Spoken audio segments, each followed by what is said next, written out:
How's it going? How are you? Good, good. Got a lot of views on that chart today. A lot of views on what? That one chart I put up, I got 4,335 views. On So I Twitter? posted it. Yeah. Oh. Man, you're blowing up. Yeah, I mean, I just keep it real. That's all you got to do. Good honest. Eventually people pay attention. Good honest posts. Yeah, I don't get into the hypium, hopium BS. We got we do have some bullish news though. We're gonna cover it. Got bullish, got bearish, you know, all the macro environments. One is, let me pull it up real quick.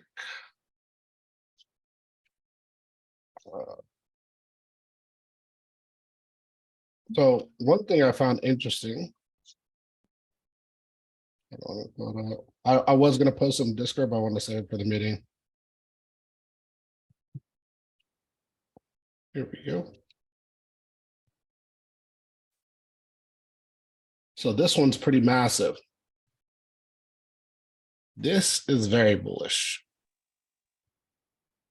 Even currently, right? So February 17th. Are you See, a few days sharing your ago. screen? Oh yeah, let me, I thought I was, my bad. Let me share this. Oh, you're good. Is it the right one? Yeah. All right.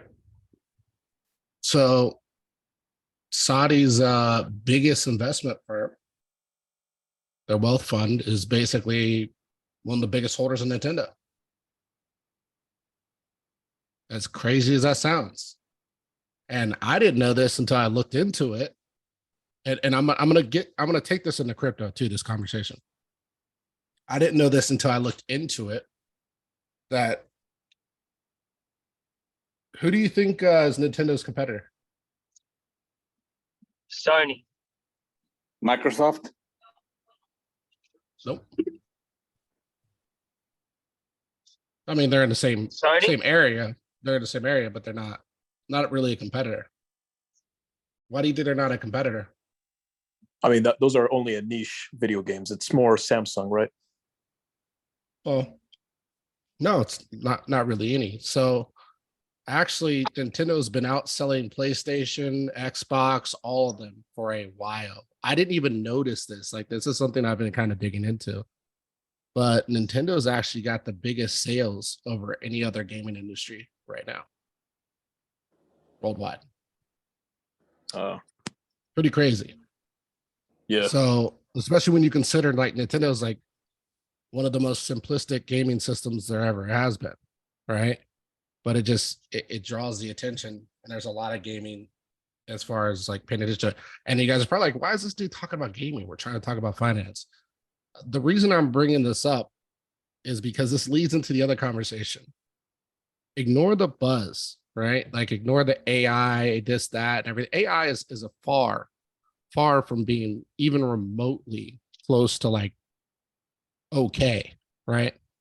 You can see that with the way that they set up the Chat GPT.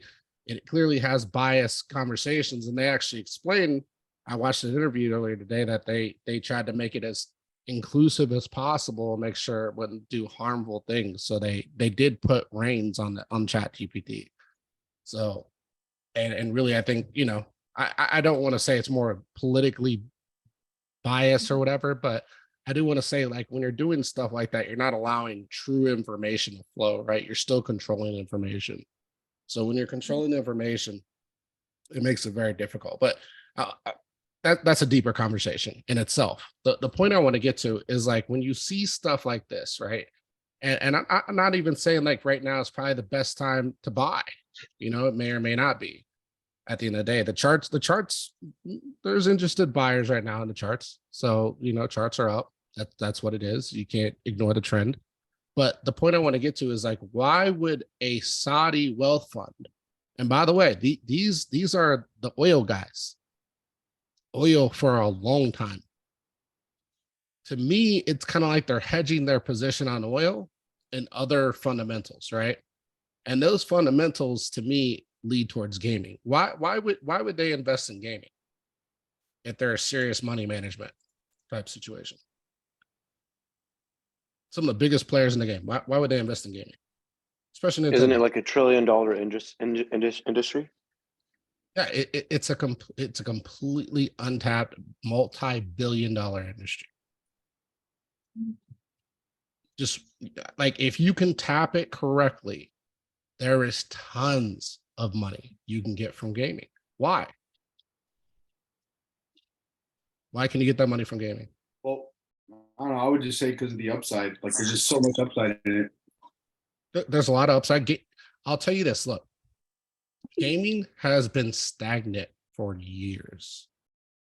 It hit a peak a long time ago, and you get those occasional AAAs, and they're usually really buggy, right? Like Cyberpunk and stuff like that. Like those are amazing games. They're not clean, right? And you look at the gaming industry as a whole, like gaming is really looking to move to that next level. And that's what people got to understand as a whole. And what gaming, we'll say system / person, yada, yada, appeals the most, I would say it's Nintendo. A lot of people grew up on Nintendo, right? Everybody knows Mario. Everybody knows Luigi, even if you don't play video games. So again, I'm going to get this into crypto. We're just taking a long ride around. The point I'm saying is when you see stuff like this is big money, right? This is what real money is. When you see them investing in something niche like the gaming industry, it tells you that they see the potential of untapped liquidity in the gaming industry. That's the point I want to get to at the end of the day. This is why I'm telling you, listen, there's a lot of buzz, AI this, BS narrative that. If you're going to be in crypto, the best plays, I really do think this, and this is something we were getting towards in the last cycle, is going to be in gaming. I think you're going to make, and it's not going to be in the video games themselves, right? So I kind of made a list, and this is something I kind of put together. Let me try and pull it up here. Give me just a second. Sorry about any background noise, guys. I got my window open. I made a list of things to like look for. So like whenever you're looking to invest in anything, you want to invest in specific areas, right? You don't want to invest in a specific game because then you're putting all your chips in one basket. You want to invest in infrastructure, right? And so with gaming, I can give you different infrastructure categories. One of those would be themes, right? So different gaming themes. What are the best gaming themes? A lot of them are shooters, MOBAs, stuff like that, right? Those are and I've been kind of digging into this a little bit. MMOs aren't as popular as people may think they are, right? They pick up with high population startups and then they drop off hard off a cliff. So MMOs have a great startup, but then they usually fall off really hard. Whereas when you're looking at MOBAs and stuff like that, those are ramp ups. They just keep going and going and going. Like the population gets bigger and bigger and bigger and bigger as if the MOBA is really good. Same thing with like first person shooters. The first person shooters are really good. Those can be ramp ups for long periods of time, but those will eventually start to fall off too. So it's just looking at the gaming industry as also. Themes is a good one. Gaming studios, right, which are platforms that host games and stuff like that. When you look at things like Steam, when you look at even Blizzard, right, a lot of people don't realize Blizzard is actually more of a platform than just WoW, right? A lot of people think they just do WoW. No, they have like multiple different game titles that they host. So when you're looking at platforms, those are great infrastructure plays. Launch pads, right? Gaming launch pads. Those are something else that'll be something that I think we should really be looking into and diving into. And the best, I think the best portion the most money you'll probably make will be gambling games. Why do I think gambling games will probably be your best plays? Asia? I would say because they were illegal for a long time, and then plus, I mean, human patterns, right? We technically tend to get addicted to games like that. You said the keyword. addiction. And that's precisely what a lot of those type of games play on, is they play predatory type plays, promising, and people keep on buying into it. Kind of like a lot of crypto, right? Where they're like, oh yeah, just buy this one. Look, buy BTC. BTC going to hit 100K. Okay, you're gonna get a 10x. It's like, why would I do that when I could buy something much smaller that'll give me 20, 30, 40, 50, 100x? There's no guarantee that you'll hit 100x's consistently. It's more about being particular about where you're putting your money and playing certain spaces in crypto, right? And I think gaming is something that you guys should really, as an investor, keep an eye on, right? Like, just keep an eye on it. I know a lot of people get caught up in the tech and like, oh yeah, let's invest in Google. Let's invest in Tesla. Let's invest in Microsoft, right? Now, keep in mind, Microsoft, I do think, has growth potential because they do a lot of gaming, right? But you want to stay with the niche of what can really build liquidity. And I think gaming is where that's going to be at. When I saw this today, like, I was like, I know I've been a bear, but like, I turned bull as soon as I saw this. Like, not bull like as I'm bullish on the market, but I'm like, I'm going the right direction. You know, I'm picking out the right things. I'm doing, what I need to be doing as far as like looking for the correct categories. And this really solidified it for me. So hold on one second, as I gotta close my windows so it's loud.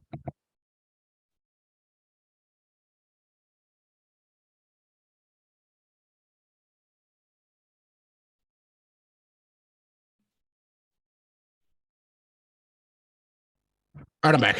Yeah, so that was just something I was looking at, and I got a little bit excited, and I just want to kind of show you guys.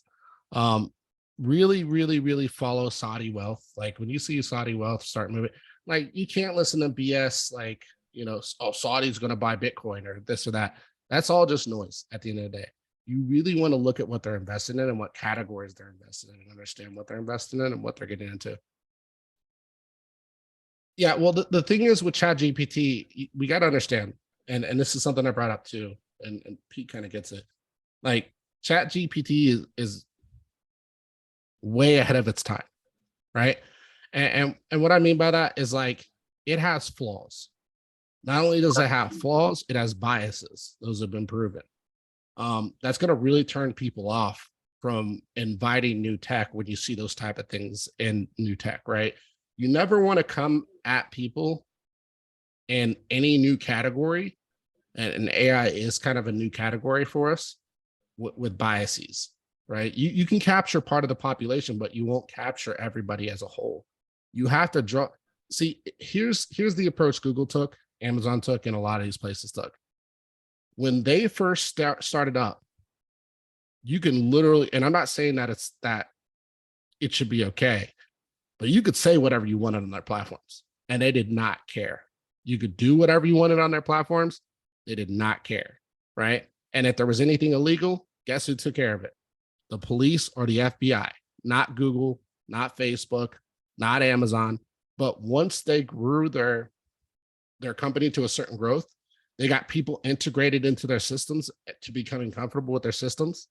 At that point, it becomes harder to detach yourself from those positions because you're already so entrenched in them, right? So then once you've got the crowd attached, then you can change your biases and be as biased as you want. And hey, most of them are still going to stay even though they hate you, right? That's just how it works, because they become, accustomed to your tech. They understand your tech. They've worked with your tech for a long time, and there's really no point in trying to learn something new just because you don't like, a company's position on what they say or do. Does that kind of make sense? And I think ChatGPT just completely came at it the wrong way. I don't think their approach was well taken, and I think it's going to harm them in the short to midterm. Probably a decade or so it'll take before people start like actually trusting new tech like that with AIs and stuff like that. And I say that to try and be as unbiased as possible. I'm just trying to give you guys an outside view of like how you should be looking at it. And then Chat GPT, like when you ask it things, it's giving you random, we'll say always new generated answers, but they're not really as unique as people think they are, right? They're just generic responses that Chat GPT can find a conversation online or find, the way one person reacts to another and give you kind of a general response. It's more of a general. You're not really getting that interaction of what you're actually looking for. Because if you're like, hey, what did the FBI do in 1963, yada, yada, yada, and start asking details, like, even though that information may be available on the web, if Chat GPT is designed to block conspiracy theories, then, they might go through and just never give you the information you're looking for. And that's really kind of the harmful part with AI is when you start getting into those categories and trying to depict what, you're trying to be the arbiter of truth, we'll say. When you allow yourself to be the arbiter of truth as opposed to the person reading it, there's always going to be people that are going to believe stuff, guys. Like you can tell people 10 ways to Sunday, like, hey, that's not a real thing. And they don't have to believe you. They're not going to believe you, right? Let each person depict for themselves what is truth and what is not truth. And the reason that they say that it's okay to do what they do, and I'm going off on a tangent a little bit here, but because they say that, oh, it can incite, right? You can cause people to be harmful. People are going to be harmful whether you tell them something or not. Like if somebody has the intentions to be harmful, you're not going to take that away by shielding them from information. In fact, you might inflame them to be more aggressive than what you're already intending to be. So like, I don't think the tech being the arbiter of truth is a good thing. I don't think the government being the arbiter of truth is a good thing. I think conspiracy theories, whatever they want to sling around, should be freely slung around. I can tell you, people have told me BS for years. I can read things for myself. I can figure them out myself. I don't need somebody to tell me what's truth and what's not truth. And that's really just, how I feel about a lot of that stuff. So that's why I, as much as I think that a lot of people, when they look at those type of things, it just doesn't work at the end of the day. Like you got to either give a straightforward answer or you just shouldn't give an answer at all. I think it would be better. It would be better if they approached it from the perspective, in my opinion, if they didn't want to go that direction, just be like, oh, I've been designed to not answer this type of questions. You can look them up here. That would be a better response than to, give an opinion. Because I feel like in some cases, the AI has actually responded with an opinionated answer. I don't know. What's your guys' perspective on it? I want to gather that too. That'd be great. I agree, man. It's kind of like if you do a Google search, how you get 1,000 different answers. I feel like it's similar to that, but it just kind of reads those answers and gives you like one answer to kind of shorten it. You know what I mean? So you don't have all the answers to just like shuffle through and read. I don't know. That's how I use it, but it's more like an algorithm than an AI at the end of the day. That's exactly it, Pete. That's 100% the way I look at it. It's more like an algo. So you're gonna get a different answer each time, but it's gonna pick it out of like a bucket of answers, right? Cover China. Daniel, I've already seen that being slung around. I think it's all bullshit. I'll tell you that 100%. I think the China injecting money into crypto, that's all bullshit. Those people have been locked down broke for a while. If they're getting money, they're probably using it to live. They haven't been able to work. If you're hearing that, that probably means there's going to be another crypto ban in China soon. Yeah, I completely think it's just to get people to buy that. And guys, I want you to understand, when I say the high, it doesn't mean that Bitcoin hasn't lost a substantial amount of liquidity. It doesn't mean that Bitcoin can't go up. When I say the high, I'm strictly looking at resistance and support. And right now, where are we at? Resistance. We're at resistance. When you start seeing narrative spins at resistance, I think you should really just tone those out. Just ignore the bullshit because it will cause you to FOMO into some dumb stuff, and you'll start buying things that have already rallied. And if this thing comes back down, it's going to pull you down with it. I mean, even yeah. So here's the thing. Here's the thing with shorts. You need confirmation. There is no confirmation right now to short this. I will tell you that there's no confirmation to short this. Just like there's no confirmation along it. This is a neutral position in the market. And I'll show you that. And I'm coming at it the best way I can because I don't want to have a bias here. I do not want to have a bias. The trend is up, right? The trend is up. So there's no confirmation to short this thing unless that trend breaks. That's your trend. If that trend breaks, sure. Boom, it breaks. Wait for the retest. You could short it, right? Until that breaks, it's not a short, just not. If you look at it, this is kind of what I'm seeing, but this is me speculating, right? I'm speculating the move here. That's what I'm doing. It doesn't mean that it will come true. This thing could just break through. You know what that does to this? That invalidates it. That means it's going to continue, right? It doesn't mean that it's going to go to 40K. Doesn't mean it's going to go to 50K. Anybody saying that shit, they have no clue what they're talking about. There are certain levels it needs to get through. You got this lower level right here, which is sitting around 28.9. And then you got this higher level right here. This liquidity is going to be a tough liquidity to get through right here, which the higher level sitting around 31.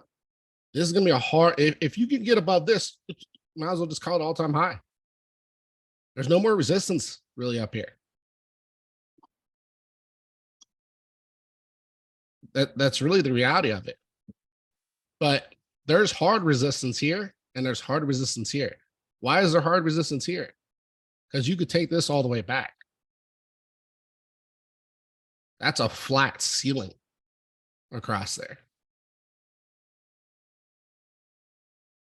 That's why even if they can get price to go up, you're going to get to here and people are going to be calling for 50. They're going to be calling for 60. It's not worth the effort to buy here. It's just not. Now, here's the thing. I would definitely, be looking at alts, because what are we seeing with alts? We're seeing asset rotation. Should I buy an alt that's taking off? No. Buy something on the floor. Because money is rolling through all the alts. If you guys are paying attention, it's literally just running through them all. Can I ask a question there, Will? When you say asset rotation, you're talking about basically the same almost stagnant liquidity, just moving from one to the next. Correct. Rolling through. And that's So why you you're pump seeing one, ones drop, drop. and then they're and then- popping the next one. Yep. Getting the next Correct. FOMO on it. Yep, that's what I'm Exactly. saying. And that's really what I want you guys to understand. Like you got to really understand what's really going on here, right? It is a asset rotation. I will say this, crypto, hey, it boomed. I told you guys to look at one thing. Right there. 1.1 trillion. But it is stuck here. It is stuck. Yeah. We'll see tomorrow. Maybe they can get it up above a little bit, but it hasn't moved. I don't But I think see- my mixed portfolios even moved over the last week or so. It's sort of just Nope. one project pops as the other one drops down, and it's just fluttering at the same spot. Because Yep. I'm only looking at a percentage or a figure over, say, 20 projects, all sort That's of rolled into one figure. That's exactly why as soon as I saw Quick Swap make a move, I was like, hey, take a profit. Boom, I'm out. And Yep. you know what? I can buy back in lower because this thing literally it exploded, guys. Like look at this. That was a wick. Look at this. Anybody who thought that was sustainable literally should go get their head checked. Because that thing was just got definitely coming down. Yeah. As soon as I saw that, and I bought down here. I bought down here, right around $50. So when this thing went boom, I was like, oh, taking my money. So I saw it happen. There's no way that was sustainable. But this is something you guys got to really understand. You could be like, well, it's going to continue up. Let me show you something with Quick Swap and why I waited for that. What do you see right there?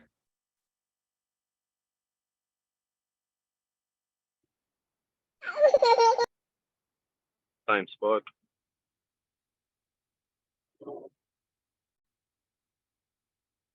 Does it ever come back? No.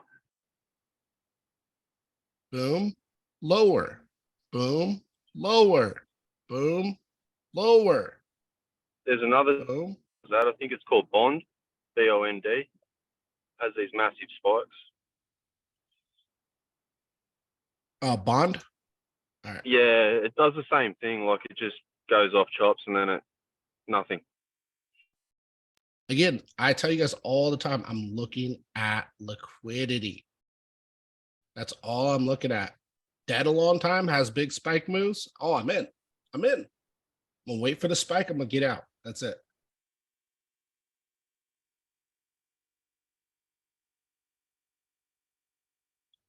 I mean, don't buy them. Yeah. Just look, Daniel, as much as I would love to, all you got to do is open a chart, man.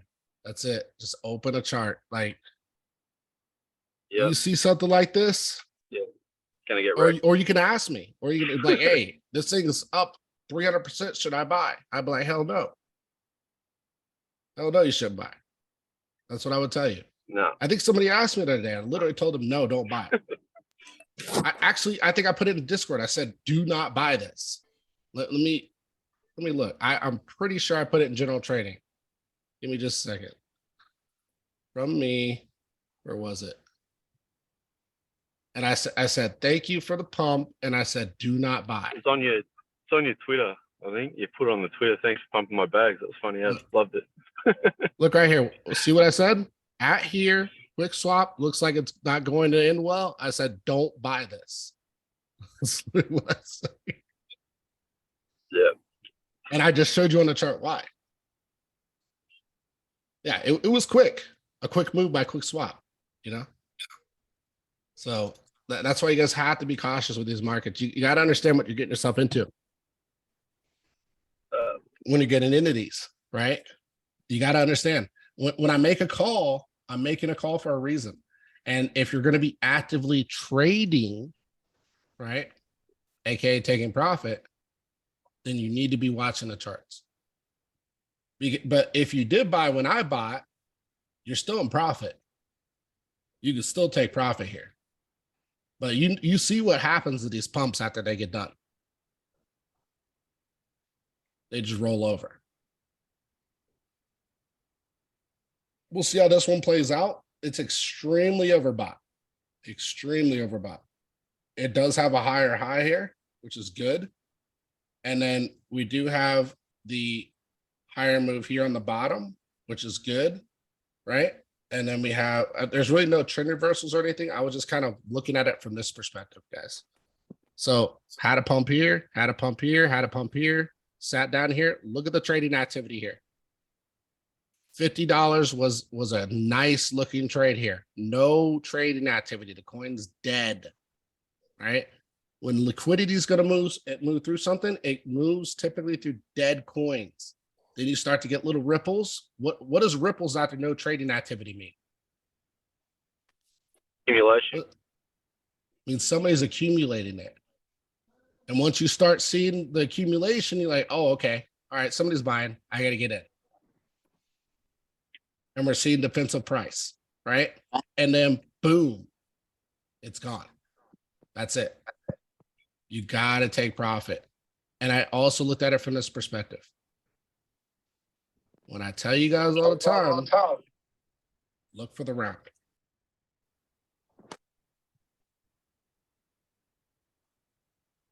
Slowly dropping down. Doesn't mean you can't form lower lows either.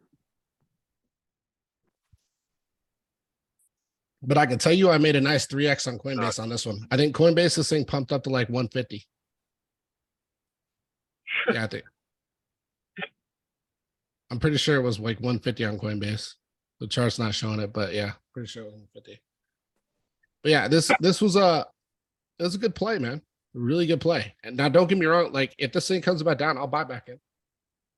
I 3x my bag, I'll put it right back in. But it's got to come down. I got to get a better price. liquidity's rolling through the IDOs a lot at the moment. Oh yeah. Paid is starting Just to going from move. one to We've the- been telling Oh, people, Paid- man, for Going months. chops. Yeah. I'm up 2x right now on paid. I'm expecting more. Oh, I'm not quite 2x, but not bad. I am expecting more from paid. Samsung, long-term trend. We talked about this, right? I'm expecting this thing to move off of this. Let me see what else we got here. Samsung, Xcur. Look at Xcur. Told you guys. And I don't think it's done yet. It hasn't even really popped. Doesn't mean buy here because you should have been buying in here. Literally reverse back out. And it's still, and look, this is what you want to see. See the RSI? That's a flat line. That's a flat line. This thing's either going to zero or it's going to break out at some point.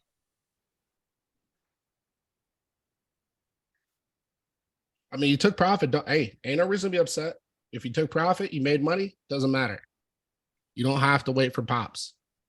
Cardano, boom, boom. Hit resistance, literally rejecting right here. I'd like to see Cardano go for this higher move, but we'll see. Maybe they hold here. This looks like a strong resistance here. FTM, I'm looking for head and shoulders on FTM. Really am. Wait and let that play out. Already popped up, looks good. I'm looking for it to come back. DXY, ain't nothing bearish about DXY. I keep seeing people on YouTube all day, every day. Oh, DXY ain't going nowhere. It's bearish. It's bearish. The Phantom network will dump on Phantom. Yeah, They're pretty that's smart. true too. Yep. Block. I showed you guys this thing's gonna come back out. It is gonna come back out. This is the low for block. This is the liquidity zone for block. When this thing takes off, it's gonna be gone. Bottom of the chart, moving higher now. I think this is gonna go. This is a stock. Did you jump into Game Zone, Will? I didn't get into game zone. Did it pop already? Oh, yeah. Bang. Oh, There was like so many of the ones you were talking about in a while back. Yeah. well, I threw it they- on there they've as a all just long gone term. off. Yeah, you mentioned a month back and they just went Oh crazy. my gosh. Yeah, you called some big X's, I'm telling you, massive X's. Yeah, that thing Yep. went. Yeah. Look. I'm gonna show you guys again. Yeah. What do you see? You called it at the bottom. Guys, come on. What do you see? Look. Round. There's something to that too, man. I was playing around with the circle to try to like figure out certain things, and I looked at almost every chart. And Yep. if you get the circle to the right size, it lines up, and the wicks come down and touch it and bounce off it every time there's a bear run. Oh yeah. Every time there's a bull run, the tops are literally rounded to the point where they fit in a circle exactly. It's almost like somebody is drawing a half circle and like making it follow that. It's strange how many times it adds up. It's on- crazy, man. Like it, And it- the curve tool fits it as well. A lot of these rounding, like on the way down and the way it exits, that tends to follow really well as well. That mhm. shape. I think freaking ICP nuts. is gonna break down pretty hard. I'm not gonna lie. Like I'll get it cheaper if it does. It looks like a nice round here, but it's not quite rounded over here. It looks like it kind of popped off, so it looks like it's gonna come back down to kind of finish out that round move. That's why I'm not fully committed that the market's bottomed, because way. a lot of these still look really close to that low and they really look like they want to come back. I'm gonna give you guys a little bit of theory too on Bitcoin. I have a decent theory on this. Gold coming back nicely. I think gold's gonna come back down. I think gold's done. And I'll tell you, if gold's done, gold and Bitcoin have been working pretty much in lockstep. So we'll see what happens there. But maybe they Kinda need a looks like couple. head and shoulders Yeah. in gold. Oh yeah, yeah, definitely. This thing it comes back down. I think it's gonna come all the way back down to like 1300. That's gonna be pretty devastating. And it's been playing the high. You could see the bearish div right here too, right? It just had this long downtrend going, trying to triple top right here. It just doesn't have the momentum to go higher. Gold's done. Starbucks still holding that, man, still holding that move, but I think this is gonna turn into a head and shoulders, right? You got left, head, and right. Like you've already got the lower one right here. So this isn't looking good at all for Starbucks. Let me see here. Div. It's not really a bearish div because, well, kind of. You do have a decent trend here going. It pretty much came right up to trend and rejected. So we'll see on Tuesday when markets open. Markets haven't been open today, so we'll have to see with stocks. I think if stocks start to curl over, that will definitely signify that Bitcoin's going to go down with them. I know a lot of people are like, oh no, they're decoupled. Bitcoin does its own thing. No, Bitcoin either leads or follows. That's all it's been doing. They work together though in tandem. This was my expectation for Algorand. I've actually been really disappointed with Algorand. I'm not gonna lie. I had a decent bag of this too. It's just price action is not really there. But at the same time of being disappointed, I'm not disappointed because I like the fact that nobody's paying attention to it because I think it's a solid project, right? Overall. So when nobody's paying attention to it, that's really what you want to see because when people are hyping up certain things, those things are just going to be, they're going to be niches. They're going to be in and out. Those won't be true projects that will hold liquidity at any point in time. Am I thinking of a different project, or does Algorand have something to do with possibly making a CBDC as well? I think they do. They're a layer one, essentially. They have their Um, own chain and everything like that. Them, Cosmos, a lot of them are very similar. I bring it up because you see so many people throwing the XRP narrative around, yet nobody's talking about Algorand. I believe it was Algorand's CBDC that they're possibly making. It was like a professor at some college somewhere. I can't remember. I'll have to look it up. Yeah, Algo has the ability to for sure. They could definitely build one. I'm Uh, glad we doing got one, your I'm pretty car sure. done. Sal. What's that? I'm glad we got your car done. My car done? Oh, you're talking about when I got home? Oh, I don't know if he's talking to me. Yeah. But Apple, nice move back up. We're still into that bearish div. I don't think Apple's going anywhere, to be honest with you. I think Apple's looking at a steep drop here. I don't know where. Let's see. It's just hard with Apple, man. The trend is so difficult because it had this big pull away. So it's like you kind of think this is the trend and that this is the trend. Maybe this is the bottom for Apple. But it's so difficult, man. Like Apple looks like something that should be collapsing because this was your original trend and then Apple just went 360 the other way. Right. So like maybe long term, like this is, like one big just continuous S show way later on down the road. It's defiant. Yeah, I'm not real big on Apple. I'll be honest with you guys. Like I wouldn't. the dividends are buy it. garbage. Like it's literally, I think they're paying like 6 cents on dividends. Like it's why would you buy that?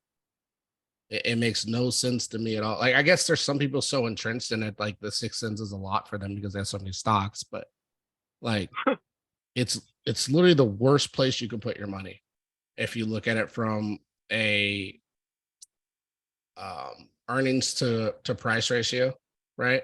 And you look at it from a dividends ratio. Like it is the worst place you can put your money. There are so many, and some people are like, well, preserve my no. You will make more money putting it in a savings account in the bank It's right dollar. now. You will make more money in a savings account in the bank right now than you will in Apple. It's really stupid. Cadena, I am bullish on Cadena. I do like Cadena's price. I want to point that out too. Like, I think this is okay. 125. I think you got a much better deal down here, $8 to $1, or 80 cents to $1. But it had a nice rollout here. Like it hit this bottom quite a few times here on the weekly, right? And just kind of rolled across it. I would have liked to have seen the monthly come down, But you know, at the end of the day, it is what it is there. So, and this is on KuCoin too, so I don't think it shows all the price action. I think Cadena started at like a penny or something crazy. VIX, I mean, it never really broke trend. All the bodies are still above. You got a wick, but the bodies pulled back out. So, like, I think this is something kind of building, right? It's looking like it had this steep drop, and that's our rally. And that's typically what happens, right? You get these rallies right here. But if you look at the VIX as a whole, you're usually looking at like a couple months, right? Right here, we got 1, 2, 3, 4 months, and then a big pump, and then 1 month, and then a big pump. And these pumps, just so you guys know, this is the S&P dumping and the VIX running. So blue running up is actually the S&P dumping. So we've already been dropping for 1, 2, 3 months pretty much. And really, I think this could kind of round out and roll over maybe towards the end of the year, maybe towards the middle of the year. But I can definitely see this thing coming back up for the VIX and the S&P dumping. I think that is a real thing. Like I watched Meet Kevin. I introduced you guys to a lot of him too and stuff like that. But like I feel like he's being overly bullish and overly cocky and saying, you know, talking shit about Bears and stuff like that. Oh yeah, the Bears are just upset they missed the bottom. And really, I think when people start talking like that and start saying that they're like, I try not to even go as far as to tell people, oh, you're just mad because you didn't sell the top. Because when you start thinking from that perspective, you're taking a very biased position, right? And I think anytime you take a biased position, it can really screw you up when you're trying to trade. Because if you're trying to trade or, you know, basically make more liquidity so you can buy better projects, buy more projects and stuff like that, you should never have a biased opinion on market direction. You should read the charts for what they are. And that's why I came out and I did state like, hey, charts are bullish. That's what they are. There's no confirmation for a breakdown. There's no confirmation for a short yet. And if you always take that approach, you'll always be kind of on the, well, for the most part, you'll be on the right side of the trade, right? There's always going to be that occasion that something happens and that thing turns against you. And maybe it was a bias that kind of changed that opinion for you. But the reality is like, I try to trade what's in front of me. I don't try to trade perspective of, oh yeah, well, you missed the bottom. Well, guess what? I had plenty of great trades after the rally, let alone before we started the rally. Because I made trades even after we were sitting at the highs of Bitcoin and they just ripped 2, 3x, 4x after we already at the highs. That's why when people talk about you're missing out, yada, yada. Usually when they're telling you you're missing out, Never looking missing out. they're looking at something that's pumped extremely high, like something that's up like 10x, 20x. And they're like, see, you missed out on all this run. But there's always a play. You never miss anything. You just got to don't follow bullshit. Find real projects, find things that are rolling floors and understand, hey, this looks like a good project. Nobody's paying attention to it. Time to buy. The dumb investor, and I'm saying this, not calling anybody dumb, right? But I'm saying it more of a facetious thing. The dumb investor will follow people in the trades, right? Or follow people into investing. The smart investor will find things to invest in that nobody's paying attention to. And this is something I'm trying to ingrain in a lot of your brains, and some of you guys are probably new and maybe don't understand the perspective. When I say roll on the floor, that's buying fear, right? Buying fear is buying the floor. That's buying the right fear. I'll put it that way. Buying the wrong fear is me buying Bitcoin at 24, 25K. That's buying the wrong fear. Now, what's the difference between the two? Can anybody tell me?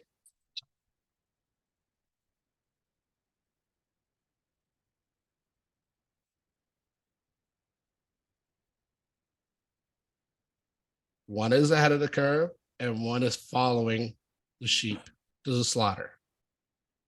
That's the difference. You can always be ahead of the curve even after markets have moved. That's what I'm trying to tell you. Buy things that lag behind the rest. That means Hell if yes. Tesla rips, guess what I'm buying? Lucid, Rivian, Neo. Why? Because they're going to lag behind Tesla. That's why I made those buy calls.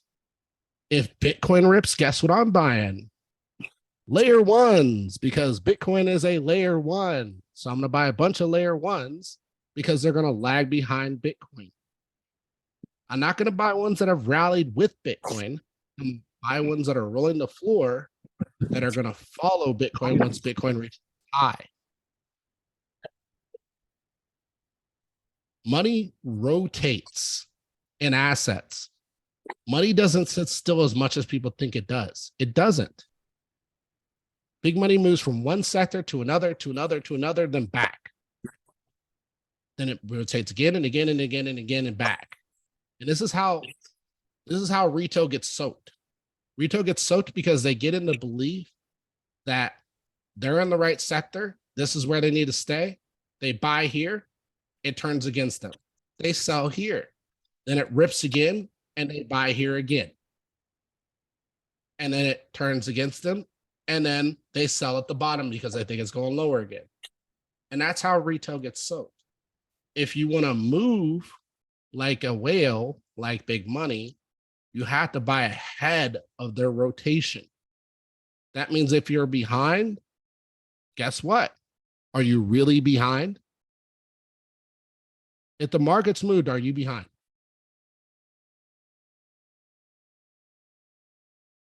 No. Why are you Yeah. not behind?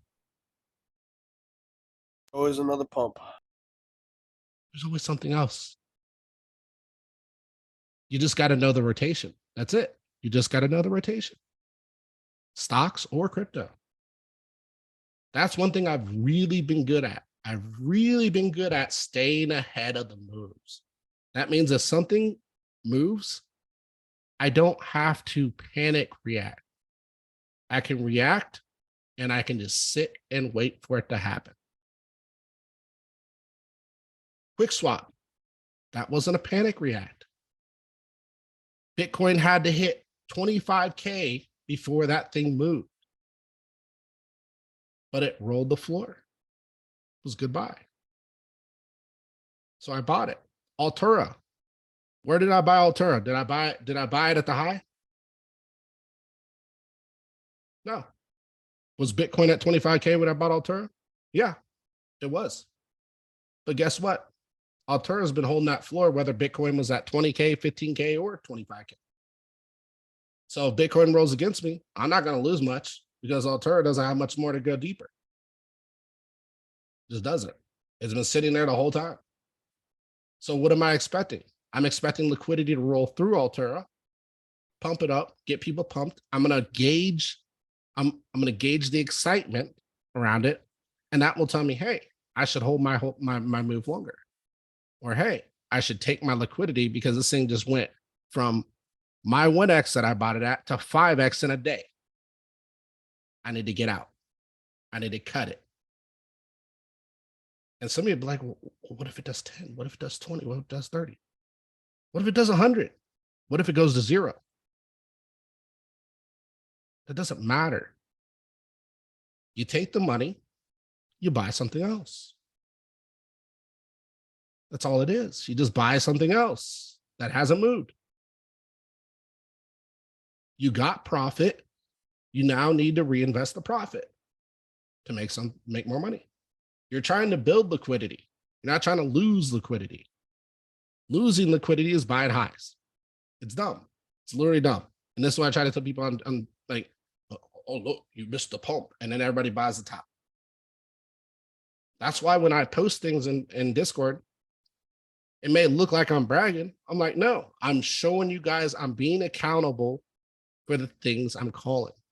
I'm showing you guys, hey, look, it pumped. This is the one I called.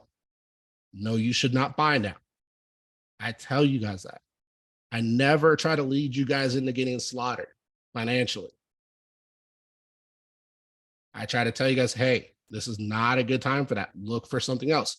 And I continue to try and provide more and more and more as we move forward. That's why I'm trying to stay ahead and trying to stay on top of these coins. And I didn't notice until today about the Altero thing that Alex Becker was on there. That was pretty cool. I just wanted to kind of point that out. But this is just me doing my own research. That's it. I'm one person. Think about all the people in this Discord. How many people are in the Discord? You might know?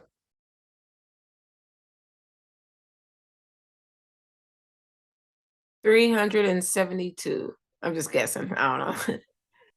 Yeah, I'd say it's well over 350. So imagine if just 100 of you guys put in the effort to consistently look for new projects. Think of how many new projects you'd had to put your money in that after something pumped. And we're not talking about things that are pumped up. I'm talking about things that are still rolling floors. Look, I'm still sitting at EOS, guys. I'm still in this play. Why? Because I have a price expectation. I'm going to wait for it to be met. And once my price expectation is met, then I'll get out and I'll put it in something else. Because I don't care if EOS is the next Solana or it's the next Ethereum or Ethereum killer or world changer or poverty maker, whatever it is. I don't care Couldn't agree about that. more. I care about making money. Yep. And even if you guys are long-term investors, if something happened like what happened with QuickSwap, you should get the hell out. Find something else with that money. You made money. You made a substantial amount of money. You make a 3x in a day, get out, buy something else. There's tons of investment opportunities out there. Stop thinking there's only 5 or 10 that you can invest in. There's way more than that. Way more than that. Think of all the sectors. Focus on compounding the profits. Yes, compound the into profits. Into the next rotation. Exactly. And does it mean I take all my 3x that I got out of QuickSwap and go put it in one other project? No. Split it up and put it in 3 more projects. Then guess what? You've reduced your risk. That means if 2 of them fail and 1 of them goes and you get another 3x, boom. Yes, you didn't gain anything, but you also didn't lose anything. If all 3 of them go, boom. Hey, 3x, 3x, 3x. I've 9x my money. If 2 of them go, hey, 3x, 3x, 0. Okay, I have 6x my money. If people thought that way with Luna and FTX, there just wouldn't have been the pain. Nobody would have felt that pain if they would have thought that way. Nobody would have felt that pain. Do I have some long-term investments? Yes. And why do I have them? Because I'm lazy. I'll be real with you. I could probably trade my entire portfolio and have no issue doing so. And just keep rotating through. But I have some stuff that I just hold on to just because. It's a bad habit that a lot of people get themselves into. Is it wrong to hodl? No, it's not, right? If you're trying to hodl for tax purposes, that makes more sense to me than if you're trying to hodl for the next $100 billion market cap coin. I was just about to ask for tax purposes. I was just gonna say, look at us who's been hodling ADA and XRP for like 3 years. Yeah. How much have you guys profited off that? Just, you can't feed into narratives, guys. We gotta think outside the box. This is why I'm providing you guys. I'll be real with you guys. Look, in FS, I had major issues because I got a lot of pushback for trying to give you guys small caps and mid caps. I got a lot of pushback for them. But I can tell you that's how I made a lot of money in the bull run. A lot of money. I got silenced for a week for talking about small caps. Yeah. But in here, this is my space. I can give you the alpha. But that's Will you because probably lose some money? Sure. But you'll make more than you'll lose, I think. people didn't understand like how to rotate quick enough, like how to pull the trigger. That's why they were getting wrecked. Yeah, Yeah. they were Yeah. using that hodl mind state and trying to follow Will.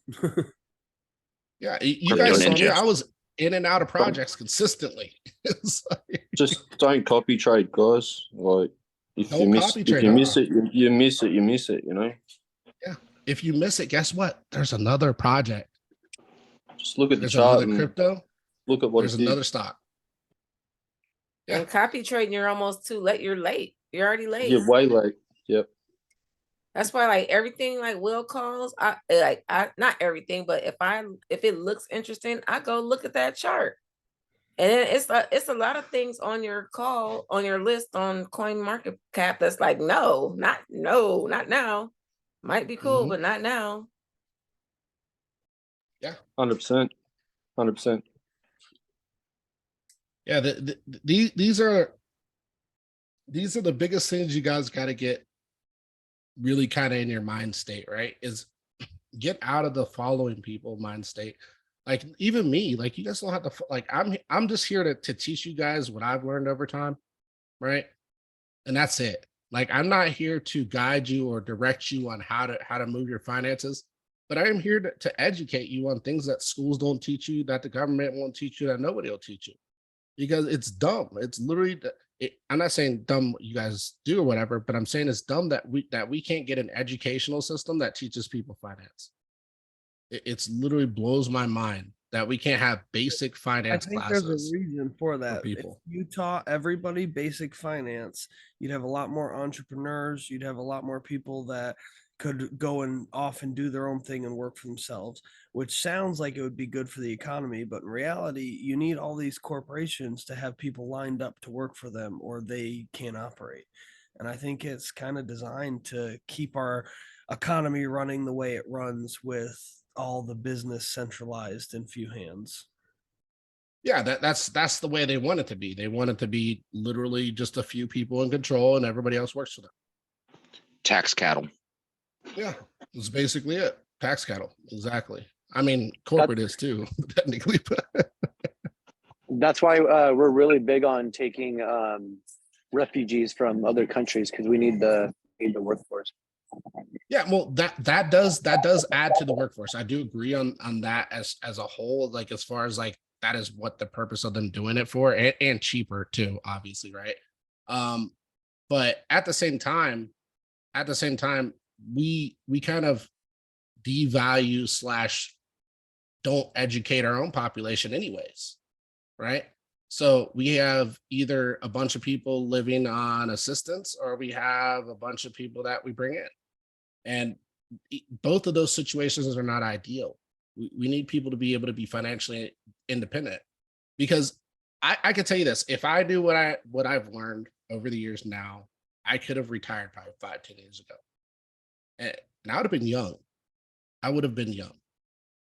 And I say that as if I'm really old, but I'm not really old, but I'm saying I would have been really young. But those are just things I really wish that people would understand. And that's really why I try to put this together. Even older people, right? Like they're trying to get out of this rat race at the end of the day. That's what they're trying to do. And you got to know when to move your money. Look, there is no such thing as HODL forever, guys. There comes a point where you've earned so much, there's better opportunities elsewhere. It's kind of like when people tell you to buy Bitcoin, right? They're like, oh, hold this much Bitcoin in your portfolio. It's like, I'm not in crypto to have a normal portfolio. I'm in crypto to make money, which means I'm full risk on. I have stocks to stabilize any losses I take on the crypto side.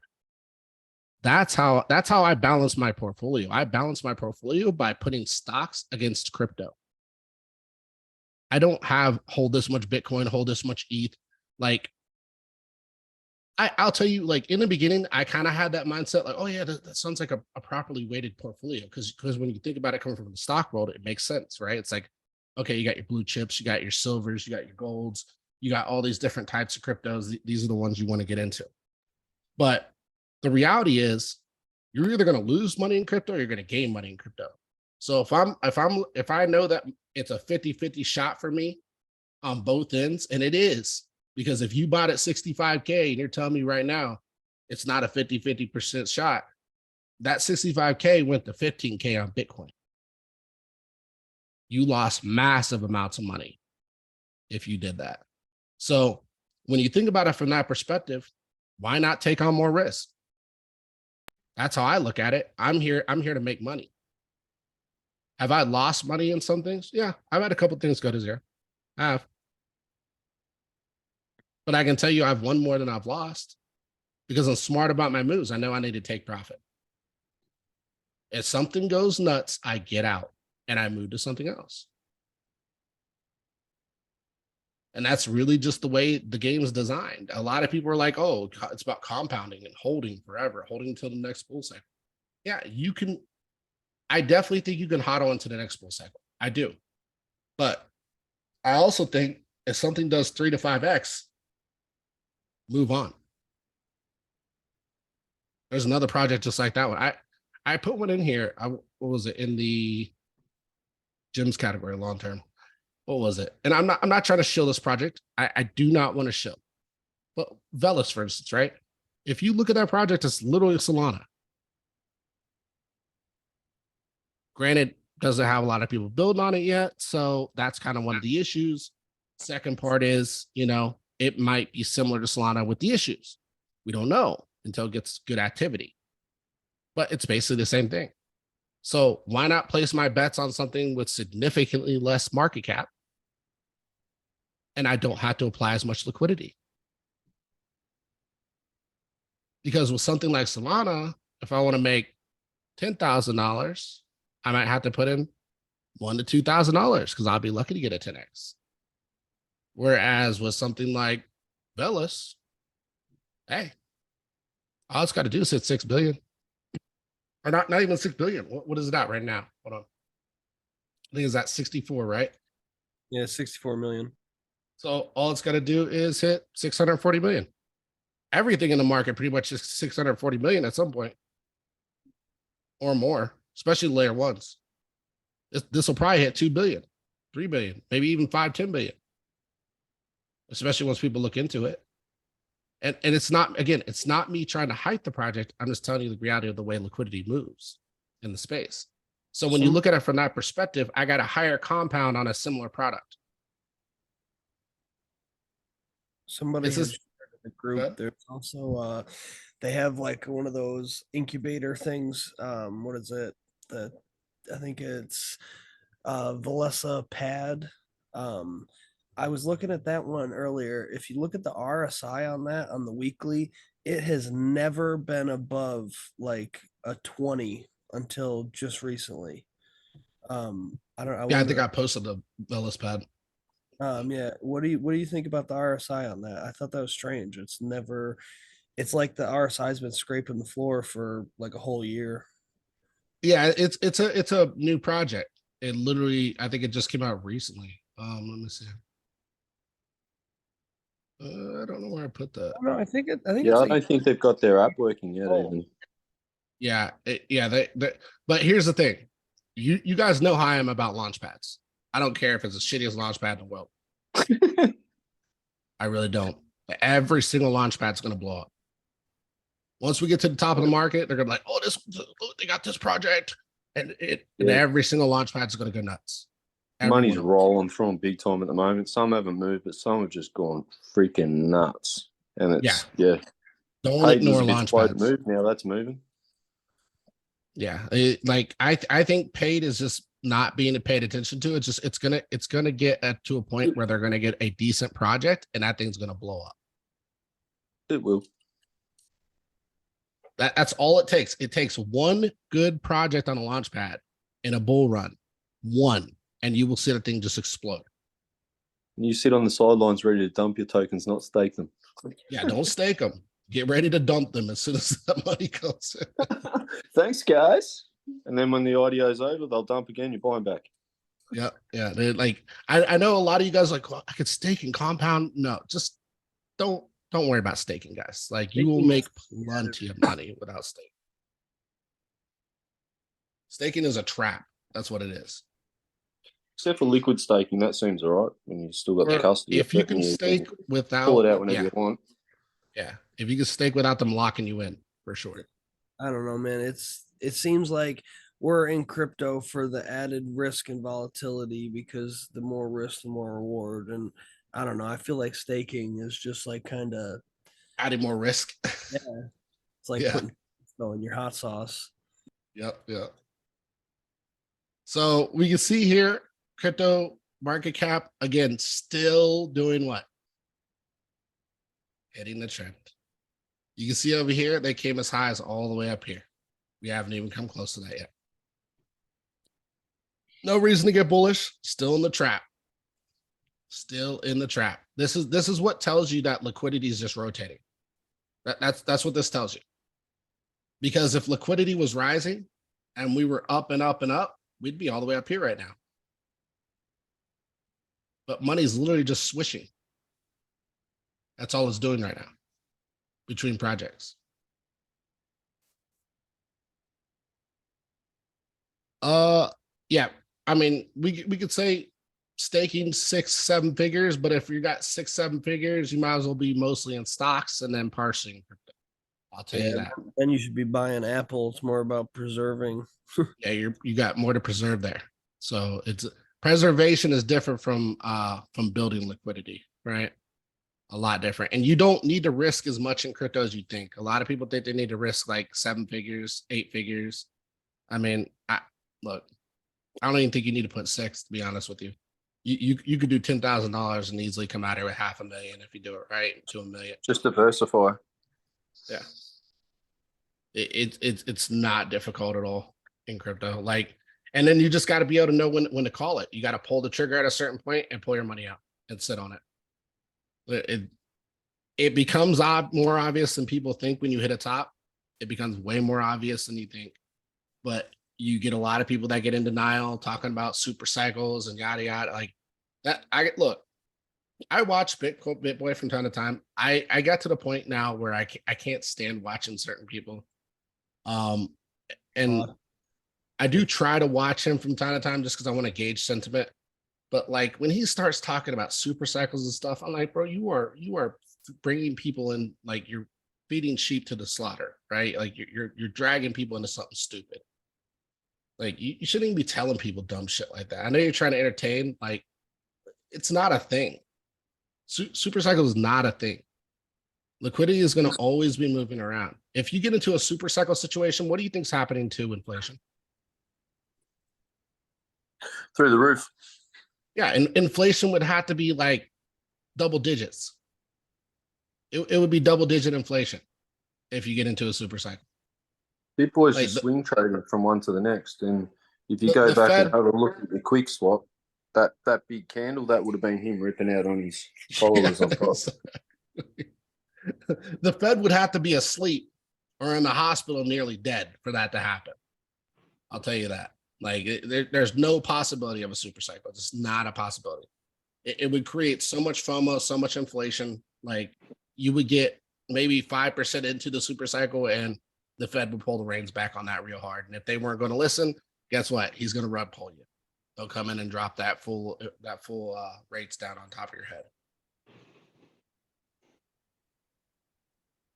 But that's just me understanding macroeconomics, right? Like, and that's what I'm trying to tell you guys. Like, those are just simple things to understand. Like, it's not, money is not difficult to understand. It's not difficult to understand how it moves.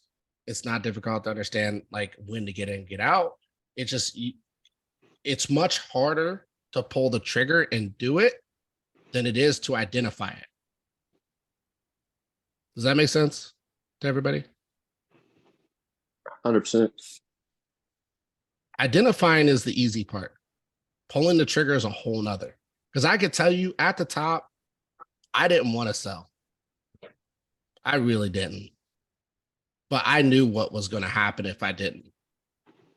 I knew exactly what was going to happen if I did. Because I was here for the last time that thing fell over, and I wasn't going to have that happen a second time. So I was like, yeah, I'm getting out. I'm like, this thing is not looking good. And then I even told a lot of you guys when you guys were in FS, when I gave you a second chance at 48K. I was like, look, this is your next opportunity to get out. And then after that happened, we went basically straight to 20. Well, it's a shock when it first happens. Yeah, it is. Yeah. And I remember, and I'll tell you guys this too. Those of you who do, I'm not trying to shit on BitBoy specifically, but those of you who do follow him, he did say, and I mean, Crypto Savvy, I think he's a little crazy too with the bearish stuff because he's talking about way too bearish in my opinion. But BitBoy, on the other hand, is also like those are your extremes, right? Like Crypto Savvy is the extreme bear, and BitBoy is the extreme bull. Because BitBoy at 48K, it ain't going down. I think this is the bottom. 30K, I think this is the bottom. 20K, I think this is the bottom. Like he said this all the way down. Sounds like crypto banter too. Yeah, all of them are repeating this. It's almost like they were talking in lockstep. And that's why, like, anytime that they would do that, I was like, oh, okay. I was like, we're gonna go down further. I didn't have to look at the charts. It's like, you ever see that video of like all these news channels all around the United States, and they kind of just keep adding more into the screen. The screen keeps breaking into more squares, and they're all saying the same thing. I kind of feel like that's happening with crypto, like influencers. They're just getting that's what I think is going on with the whole Chinese narrative and stuff like that too. Is like China. Look, you guys got to like China's been broke and in their house and not able to work and make an income, and they're getting a stimulus. What can they do with a stimulus when they're completely broke? You think they're going to go put it in crypto? They're going to go buy food. They're going to pay their bills. That's what they're going to do. More than likely. A lot of them paid for houses that they never got delivered on too. Yeah, exactly. A lot of them are upside down on liquidity. Like this stimulus is not going to make them be investors. I mean, there'll be some. Don't get me wrong. Like some of them will still be okay and they'll be investing, but like, you know, I just don't like those type of narratives. Like when people start spinning narratives to like try and get people FOMO'd in. Like I think there was another guy today too that posted a YouTube video on the China narrative. We're at the top of the move on Bitcoin, right? Like it doesn't mean we can't break through again. I do want to point that out. But we're at resistance. Like you don't tell people stuff like that at resistance. Yeah, Elio trades. Yeah, that was him. I was just like, bro, like this is the worst time to tell people that kind of stuff. Like I know you're trying to create content and stuff like that, but you're gonna get people wrecked doing that kind of stuff. And I do like Elio because he has been kind of real on the bear side, which like he does have a good narrative there too. Like he kind of follows the same perspective I do. But like, man, like he flip flops a lot too. That's kind of the other thing. I'm not a flip flopper, guys. Like, I follow price and the price alone. That's why, like, when I tell you guys, hey, trends up, trends down, yada yada. I'm not telling you guys, hey, 50K, 100K, 30K. I'm looking for the next resistance. I'm looking for the next support. That's what I'm always looking for, and that's why I typically call the correct ones. Just like with Bitcoin, I called the correct support where it was going to bounce, and it went right back up again to basically a double top. Man, this looks a little scary. I'm not going to lie. I really wish this was a bearish div. I really wish it was, because this would confirm it a lot better for me on Flux. But this looks like a double top into a lower high, which, you know, I could still consider a hidden bearish div. But I don't like how this is just like floating, right? It kind of looks like it's bouncing on liquidity, holding liquidity like this. I will say this, like this is a solid floor, solid floor. This was the key zone I was looking for. And I was talking to you guys about this. So I had this circle here of liquidity, because this liquidity goes all the way back to here, right? I just don't, I don't know. I feel like we're going to come back down and retest it again. It really looks like we're going to do that again. And this could be kind of the confirmations towards Bitcoin too, if it comes back down and retest. If this thing comes back down and retests again and holds, guys, like this is a buy here. This is 100% a buy here. Like I like stuff that does this, because you're getting a solid floor. This is telling you somebody's really supporting price here, which means somebody's really bullish on this. So if somebody's really, and when I say somebody, it means big money. If big money is really bullish on this and keeps reversing it at this point, like this is your key zone to really be paying attention to. For price. What's DeFi? Yeah. Flux looks good though. Like I probably wouldn't buy where it's sitting at.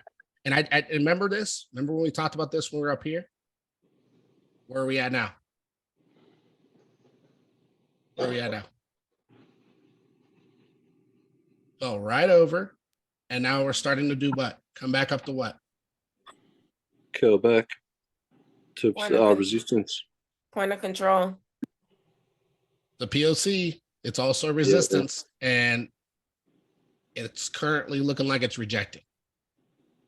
So if that happens, I want you guys to understand the next move, if this thing confirms, is going to be this.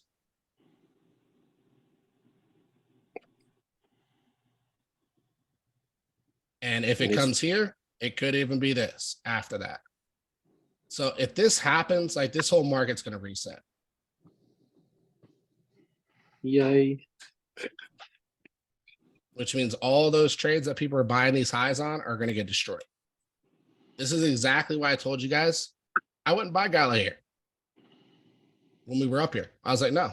People were asking, I was like, no, I would not buy there. This ideally to me was not the place to buy because there's just too much liquidity pumped in. It looked like a fake rally all day. Yeah, we have a ton of fair value gaps. Those are currently being filled, right? You got one right here, which still needs to be filled. That's why I think coming back to here makes sense. And then you got this massive one where price took off. There's nothing more. I'll tell you guys, there's nothing more I would love to see. Is than a double bottom. And it's not to get in. Why would I love to see that? It's a retest of the trend. Yeah, it confirms the move. It confirms a bottom. Once you get a confirmation, it's a go. I would love to see a double bottom move on a lot of these. It would make me a lot more bullish on the market and less skeptical on the move. Because even though I'm skeptical, I'm still taking the plays though.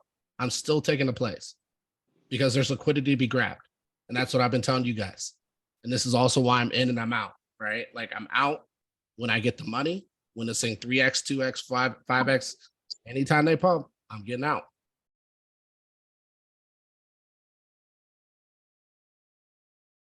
Rivian. And when I told you guys I was buying, guess where I was buying? Right in here. Right in here.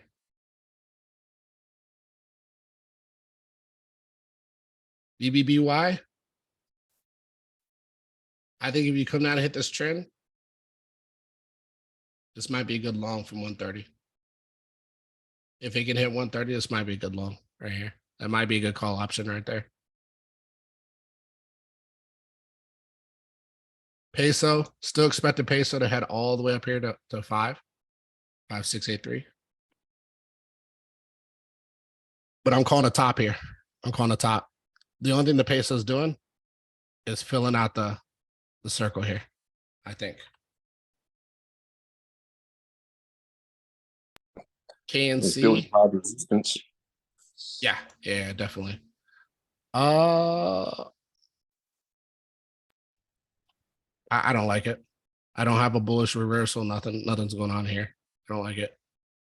Really, this looks like a rally, and I mean, and you can see KNC does these things, right? And it just, I don't like it. Tesla. I think if you're in Tesla, you should get the hell out. Just my opinion. I think this is gonna tank. I really, so I'm gonna give you guys my perspective and watch to see if this doesn't play out. All right, I'm gonna give you my perspective. Tuesday open. What do you think is gonna happen? Anybody?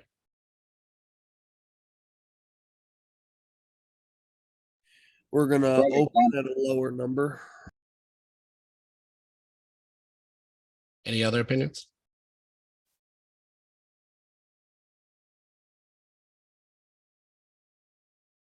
So I'll give you guys my perspective. Tuesday open. They're going to come back up, retest that 200 on the daily. They're going to hold price here. And then they're going to come back down. Wednesday hump day. Wednesday, they're going to come back up. They're going to retest. And then they're going to come back down. Thursday, they're going to come back up. And then they're going to come back down. Friday, they're going to come back up. And then they're going to come back down. What do you think is forming here? Distribution. Yes.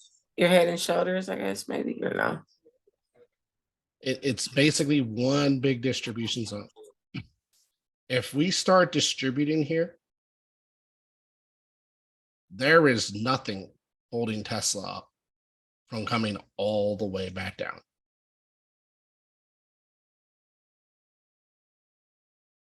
Do you think like traders are pretty eager tomorrow? Because I know I am. Like after a holiday, you just want to get in there and do something. That's why I think they're going to pump it up. That's exactly why I think they're going to pump it up. Because I think traders are eager to get in. Traders are eager to get their trades off. They're looking to long these stocks. They're looking to call them, but they're not going to call them extremely high. They're going to make light calls, right? And they're going to take their positions and they're going to scalp these out. These are all going to be scalp outs. They're going to scalp them high and then pull them back.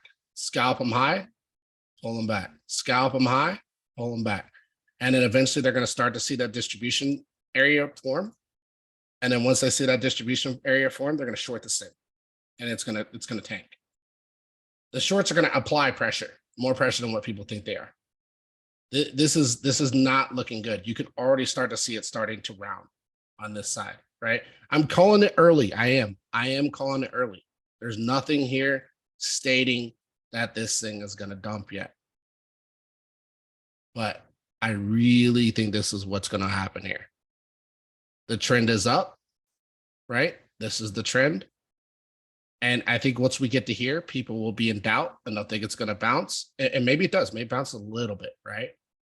But eventually it breaks this trend and I think it starts working its way back this way. Yep. Shorts, they're going to continue to squeeze shorts out. And why are they going to do that? What time of the month is it? What's today's date? 21st. End of Is the it month. almost FOMC time almost? Oh, I'm not even talking about FOMC. I'm talking about expirations. Expirations typically happen towards the end of the month for most trades. So they're going to squeeze out these shorts through expirations. Once they get the expirations and get the contracts expired, then they're going to put in their puts and they're going to drop this going into next month, I think. That's what I see happening here. Best case, I'll give you a bullish scenario too. I'm going to give you both sides. That's what I think is going to happen here. That's my bias, right? Based on the chart and the way things rounded out.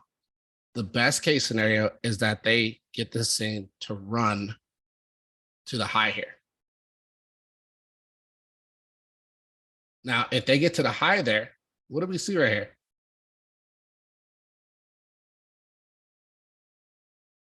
A macro bearish trend.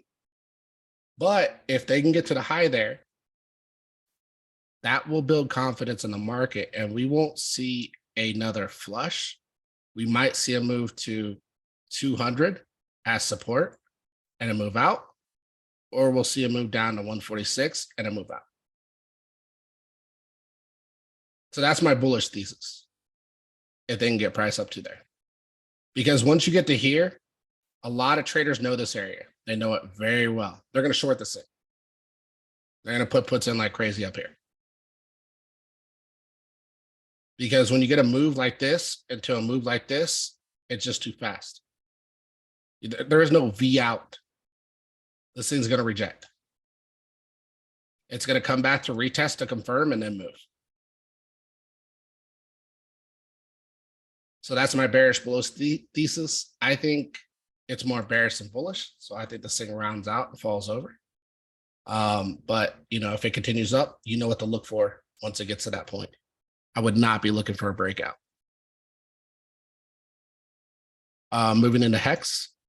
Nice move on Hex. Beautiful move on Hex. But we gotta respect the trend. What do we see?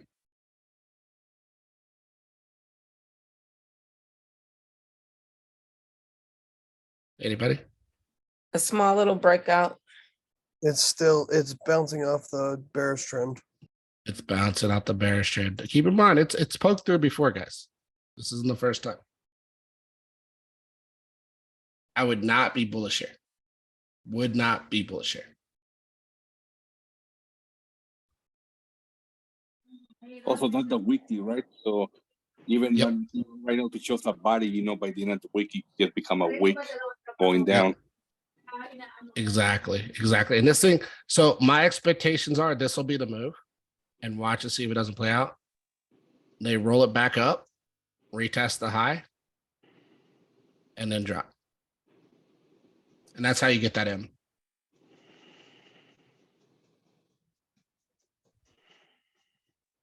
Coming over to AMD, still looking for that head and shoulders.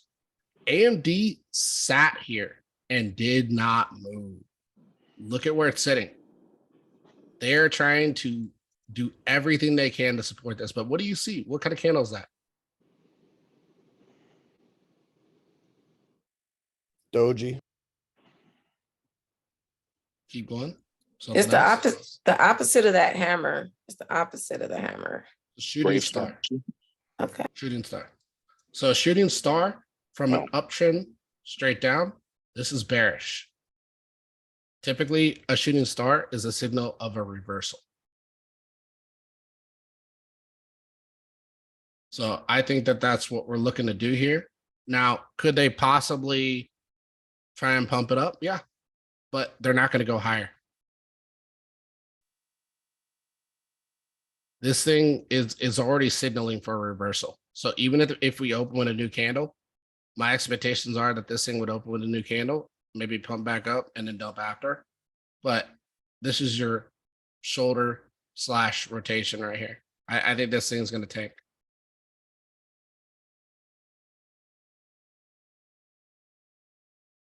Neo, I told you guys, all through here's a buy. When Neo moves, I'm telling you, don't ask at $20, $30, $40, $50. Like, just, you got solid support right here on Neo.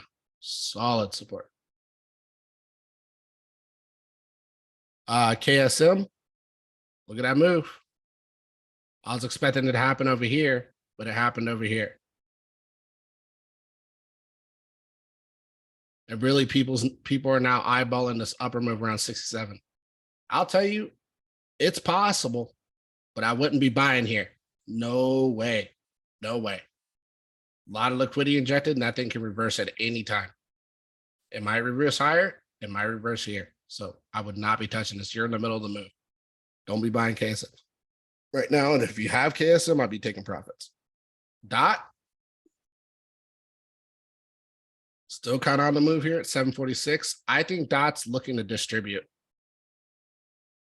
I don't know how much higher it can go from here, but I think it's going to start rounding here. That's what I think with Dot. I don't. Dot doesn't. It just doesn't have the momentum. It doesn't. Like, it's. You can see right here. This is a small candle, right? Like, it was going to jump a little bit more, and then if it starts doing that, it's going to turn into a round high on the monthly, and it's going to distribute. It's going to come back down. Did Maybe you even see deeper. the news about the SEC and DOT? No, what happened? So apparently the DOT Foundation has been working with the SEC behind the scenes for like 3 years. And they just got an announcement made that the SEC is not considering DOT a security officially. Well, that's good. That's good for Dot Cool. long term. Beyond Meats, we kind of talked about this. This will be their distribution. Looks like they're trying to round up, but I think this is going to round up and fall back over again. That's too risky of a try to try and play. ETH BTC, we can see what right now? What's going on with ETH BTC?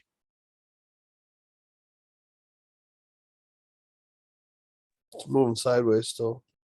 It is, but who's winning here? Oh, bears. Bitcoin.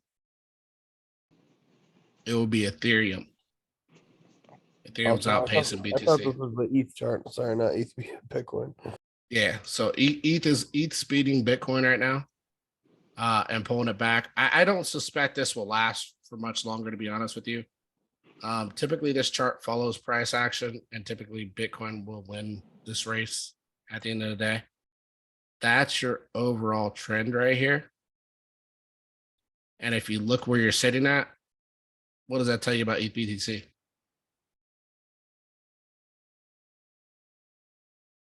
It's losing momentum. It lost momentum. Yeah, they did, but if what does it tell you about where the chart's at and where the trend's at?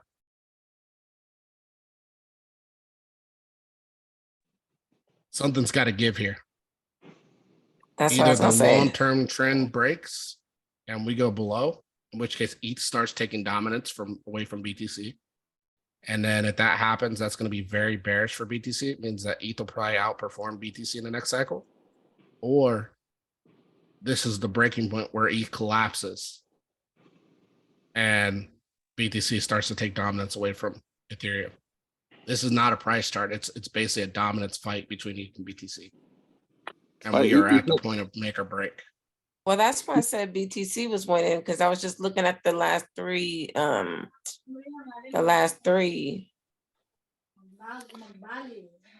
Yeah, so this was the Ethereum outpacing Bitcoin. And then look at this one. This is a lower high, right? Lower high. This means that technically Ethereum was outpacing Bitcoin, right? Or not really, but this right here is more like BTC is outpacing Ethereum, because Ethereum performed better in 2017 against Bitcoin than it did this cycle. Look at 2020 and 2021. Ethereum did not outperform compared to last cycle. And this is why you should always pay attention to this chart specifically when people tell you, oh, Ethereum's going to kill Bitcoin. It hasn't outperformed Bitcoin compared to last cycle, compared to the 2017, 2018 cycle. 2017, 2018 cycle, Ethereum outperformed Bitcoin much better than what it did through the 2020 and 2021 cycle. And then it's basically just a run across from there. Good. Do you think the slew of new, faster, cheaper layer ones kind of really ate into them more than they'd want to admit? I do. I think that Ethereum's use case is really nil, right? Is it a trusted, we'll say, chain in the space? Yes. But I think people are starting to realize, hey, we don't have to build on something archaic like Ethereum. And I say archaic because if you look at TPS, transactions per second, every other chain has Ethereum beat. Yeah, this is like a geezer fight. It really is. It really is. It's two old men out in the parking lot with their shirts off, rolling in the grass. Really, the reality is there's so many options now that people they don't have to deal with Ethereum if they don't want to. And I think we're starting to see that through migration of projects across the space through different layer ones. You're not seeing basically one mass adoption. You're seeing different projects just take different positions on different ecosystems, right? It's more about how well the ecosystem's built out, and we do have a lot of those now. So I don't see Ethereum's growth as much as people think it will be, right? I think Ethereum's very institutionalized for sure, but I don't see the retail growth when there's so many opportunities out there outside of Ethereum. And that's really what I get to with Ethereum, right? So that's why I always kind of bring up that Ethereum thing. It's like, why buy it? There's 1,000 layer ones that are going to outperform Ethereum by tons of margins. So like it's a pointless thing. Like you're buying Ethereum for a 10x. You're in the space to make money. Buy another layer one that will give you more. Most layer ones hit at least what, 50 billion, 60 billion, 30 billion. So if you're buying a layer one that's 40, we'll say 400 million, 500 million, and it goes to 30 billion, how many X's is that?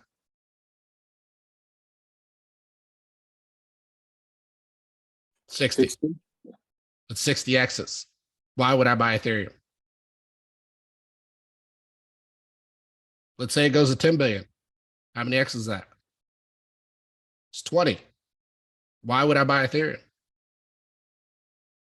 It just logic. That's why when people make the argument for Ethereum, I think it's just stupid. I think it's literally just, and I'm not trying to bash people that buy Ethereum. It's whatever at the end of the day. But I am trying to educate you guys on how to make money and what you should be doing to look to make money, right? If you want to hedge your positions and you don't want to lose all your money in crypto, buy stocks. And then buy other things that are more risky in crypto. Not financial advice, obviously, but I'm just trying to give you guys the reality of this, right? People were calling for 15K Ethereum in 2021. Ethereum got to 4,000 something. Now people are calling for 30, 50, 100K. It'll probably get to 8 to 10. I'll give you guys the real facts here. That's probably where Ethereum will get to. Plus, Ethereum moved from proof of work to proof of stake. There is no reason it should cost as much as it does to move things across it. Absolutely zero reason. Proof of stake is a much cheaper network setup. You can see it on Solana. You can see it on Cardano. You can see it on any other network. How much does it cost you? Pennies. Pennies to move transactions. Why would anybody use Ethereum? This is why you're seeing mass adoption on Polygon, because people want the power of it, or they want the trust. I won't say the power. They want the trustworthiness of Ethereum, because Ethereum doesn't have power. But they want the network effect of Ethereum, but they want cheap fees. So they use Polygon. This is what will eat into ETH's market share. All these layer twos, they're going to eat up Ethereum's market share. And Ethereum's not going to perform as well as people think it will because of that. So that's just the facts, right? Like if you're looking for real alpha, like I'm giving that to you guys right now. That's the real alpha. I don't feed into bullshit. I don't tell you, I just think it's potential and tell you a bunch of bullshit. Like I literally tell you guys what I honestly think about these things. Look at XRP. I don't see much. I'll be real. Like I was big on XRP in the beginning. I think the transactions are amazing. I think its speed is like XRP is literally the fastest in this space, in my opinion. It really is. Them and XLM. XRP and XLM is the fastest transactions, cheapest transactions in the entire space. I think XRP costs fractions of a penny to move. But why do people need a bunch of it? They don't. So that's going to really affect the network effect, right? And a lot of people sit there and talk about banks and this and that. Banks can't touch it. It's in a lawsuit. They talk about, well, when the lawsuit's off and this and that. I think when the lawsuit goes away, I think XRP will see a nice rally. I really do. I think it will see a nice rally. I just don't think it will be a sustained rally. I think it'll be a take profit and get the hell out before it collapses rally. Because it will then become overhyped. Price will push through the roof, and then this thing will just tank from there. And really, it's just it'll be a downtrend move. So again, like it's more due to the fact that you just don't need a lot. It doesn't cost a lot. Where is the real value in this space? I'd say it's mainly in proof of work tokens. It's just, and that's why I think Ethereum's move was just dumb. I really do. Proof of work. It is true decentralization. That's what it is. It's true decentralization. Proof of stake is centralization. You guys know that, right? Does anybody not know that? Anybody not understand that or know the difference? Yeah, proof of stake, you need like large amounts of capital to stake to basically do the same thing that the proof of work miners need. And with that high threshold, you just have the power centralized in very few hands. That plus you're also relying on nodes. You're relying on the network itself to pay you your dividends for AKA staking. right? So that centralizes the network. Whereas like when you're that means anytime that, you know, you unstake and take out a bunch, you can disrupt the network and everything else. There's a lot of things you can do with proof of stakes. There's a lot of exploits.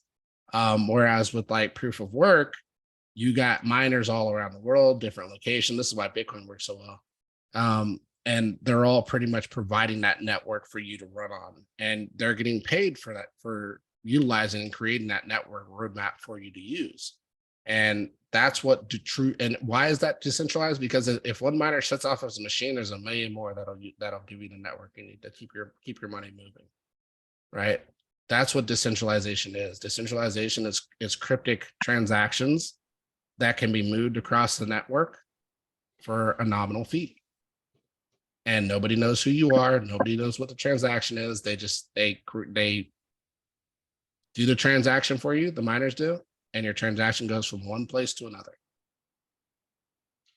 I was reading somewhere where when ETH switched to proof of stake, a lot of miners switched to like the Ergo network since it's still proof of work. Yep. And I still think proof of work will be the strongest network in the space. It's just a matter of finding the right proof of work network. And that's why I think Kadena has a strong use case.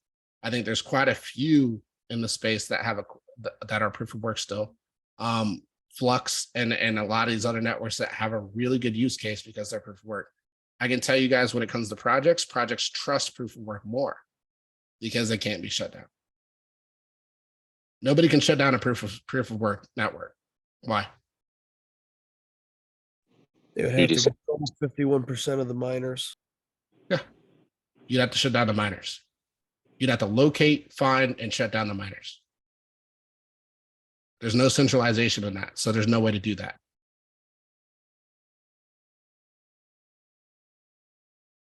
All right, moving into YF die. I told you guys this thing's looking really primed. I think this is going to pop at some point again. It is dead. Dead is good. Dead is good. Maybe look for a little bit of ripples. This thing starts rippling up again, it could really just go, right? It's holding the 50. It's above the 50. And then the stochastic is cooling down with it, looking like it's trying to round out. I think this is going to pop. And if it pops again like this, get the hell out. Because if you take $70 to 6,000, you should get out.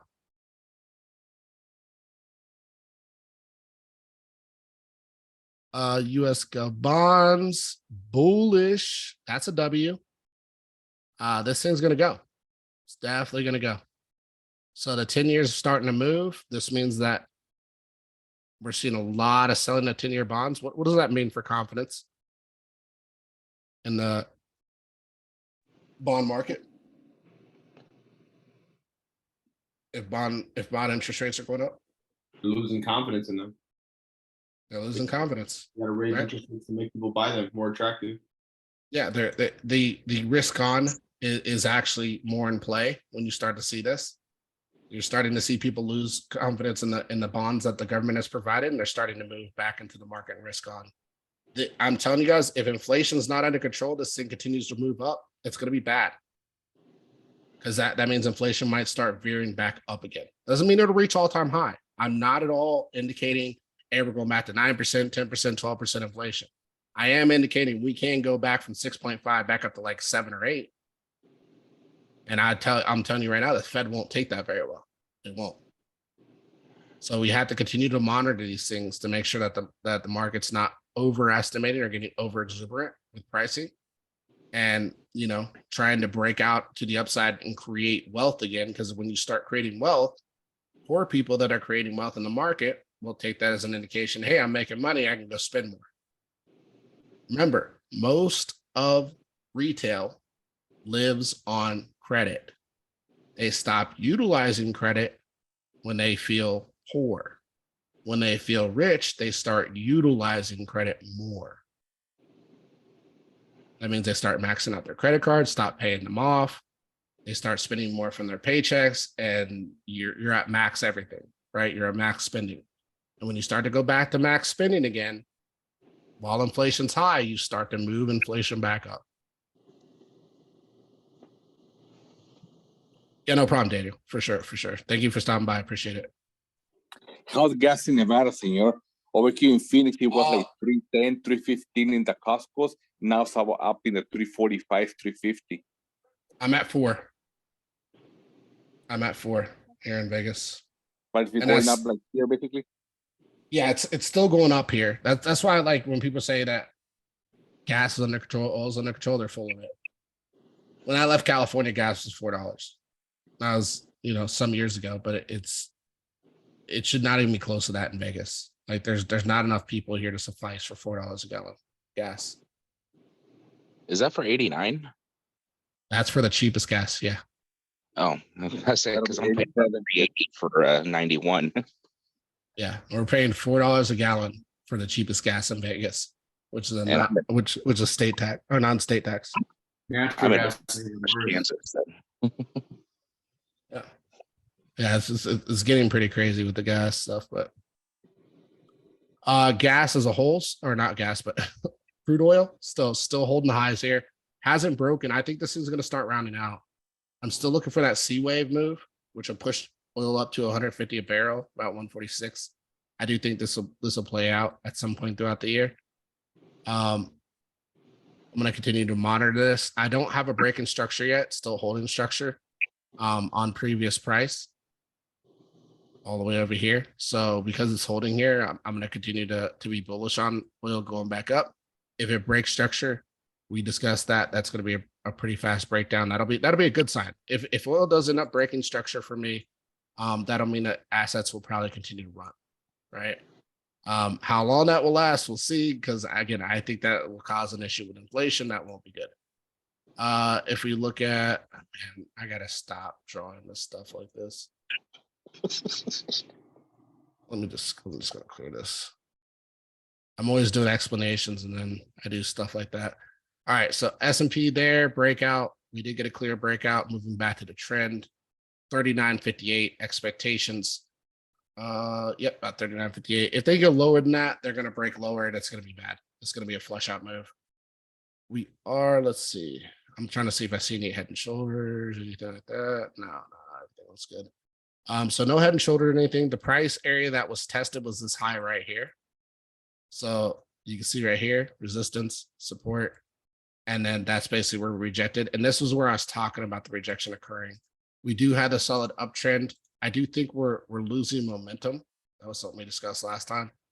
So no real changes, but the momentum we're losing is based off of we have a channel, right, with price. And this is our price channel right here. And we came up pretty much, touched the highs here. Actually, I'm gonna angle this a little bit more so we're actually touching the highs. So touch the highs there. Let me try and clean this up a little bit. Yeah, this looks better. And came back down. This needs to come up a little bit. Retested the lows, came back up, couldn't retest the highs, already falling back for the lows. So as long as we continue to hold the channel, we're bullish. Again, it's all about momentum, price action, right? And we'll push up again. But if price breaks the channel here, which that channel break is actually right on the macro bear trend, if it breaks here, it's going to come back up, retest, and it's going to dump. And I think that dump will be epic if it breaks trend again. It has to break trend up. If it breaks back below the bearish trend, that's going to be really bad, really, really bad. I think for all markets, crypto, stocks, everything, that will be bad because the S&P is breaking trend here. That means that a lot's got to be giving way here. So this is a very critical point to where the S&P will come back to. Again, they may continue to float price here, potentially in the coming weeks.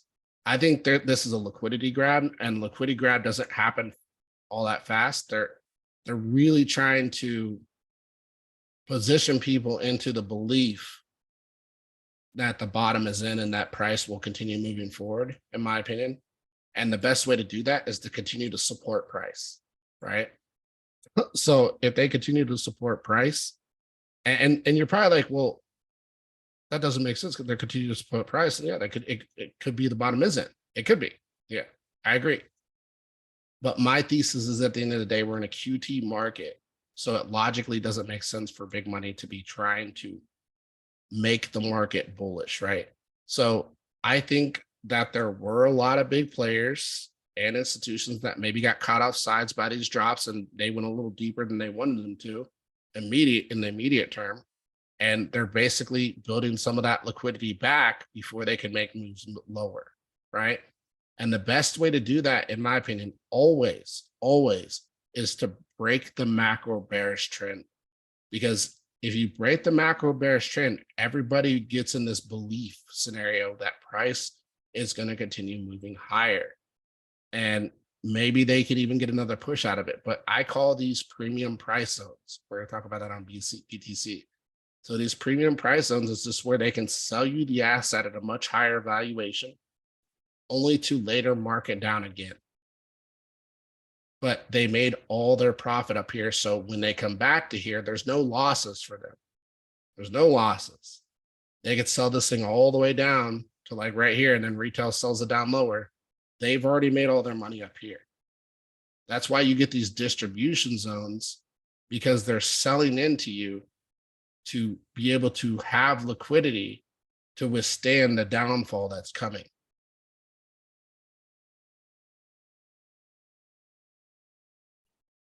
All right, we're moving into the 5. So we talked about this. My expectations were 5%. That's where I think the high is here. I'm telling you guys, look,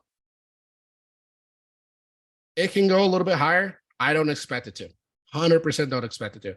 I think this is the high. And I can tell you, without a doubt, once people started buying bonds, this is where the market crash occurred. So if we're up here, where can the bond market go?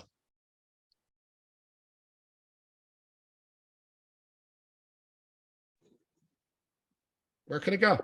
Back down. The only direction this market has at this point for bonds is down. Like the people talking about new all-time highs and shit, the bond market's gotta start making new highs. If that happens, you think the government's gonna pay us 17% on bonds?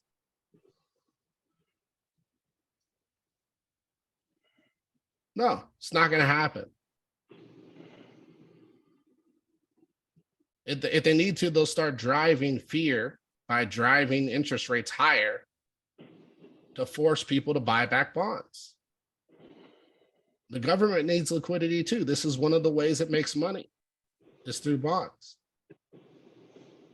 And if nobody's buying, they have to do something, right? And this is where a lot of people don't understand. They sit there and they think, oh yeah, they're going to be underwater if they keep raising rates, yada, yada, yada. They're making money on the bond market. They're not going to be underwater. They can pay their debt. They're making money through taxes, and they're making money through us allowing them to borrow money through bonds. Do younger people even buy bonds? I don't know why I just thought of that. I don't think most young people do. Big money does. Big money buys bonds, and so do a lot of money managers. Kind of heads their positions. And the higher bonds go, the more enticing they become. Insurance companies love bonds. What's up? No, I'm saying insurance companies love bonds, especially when they're yielding 5%. Yeah, exactly. Yeah, especially around 5% is amazing in bonds. If you're a bond person, that's guaranteed too. That's the crazy part.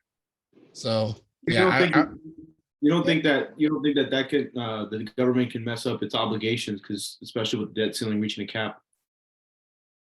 Well, the bonds are guaranteed, so they have to print if they need to pay you, or they have to pay you through other means, right?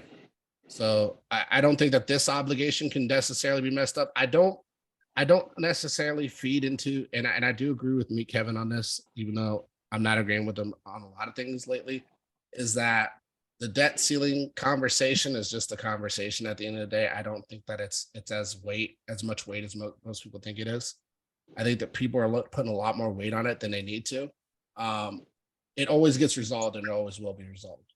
Can the market get fearful and maybe drop because they didn't do it quick enough? Yeah, sure. But I think those things have played out in the past. So they're not black swans, they're expected, right? And so the market's always forward looking, I would say, in a sense. So the market's anticipating that becoming a narrative. So they're going to fight that narrative, right? They're going to be like, oh, no, don't worry about it. Just even if things collapsed, they would be like, oh, no, it's all good. That's how the market is right now. The market just, it's in this euphoric state to where nothing can end. And I love it. I'll tell you, like, I love it. The reason I love it is because the more the more ridiculous the market gets, the more bearish I get, right? And it really signals to you kind of what the market sentiment is. And it's not even just the sentiment of the market, it's the bonds. The bonds will tell you all you need to know when it comes to markets. They will tell you what side the market is as far as on trading and which side you should start leaning towards. And I'm telling you, up here, this is a defensive side. This is not the side about, oh, we're going to just continue to keep going up. Because if assets continue to go up, bonds continue to go up. And interest rates. Why? Anybody? Because assets are all bonds. Because there's a finite amount of liquidity. Right? And what did we talk about when we first started the meeting?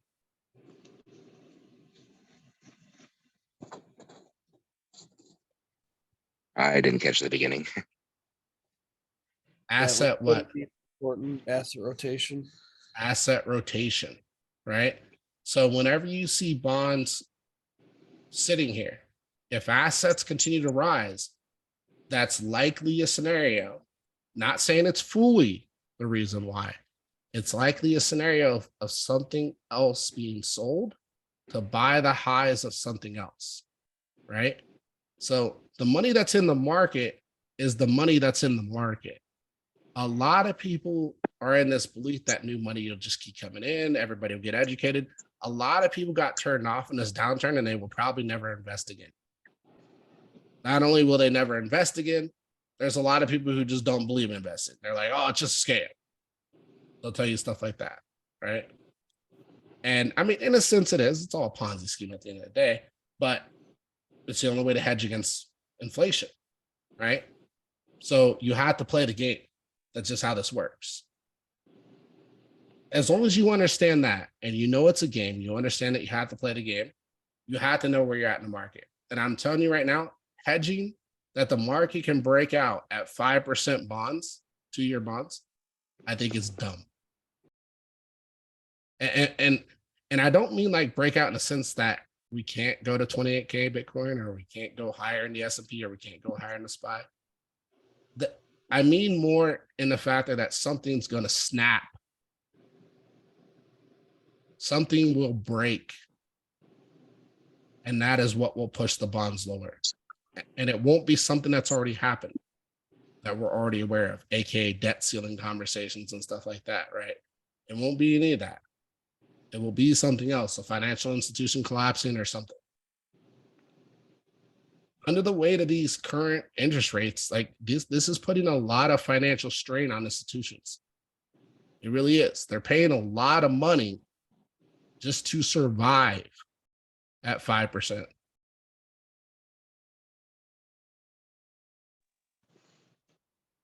Think about it.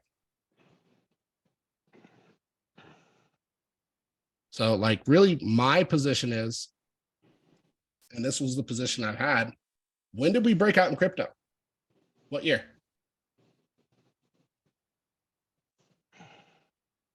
March 2020, the pandemic. What do you see right here?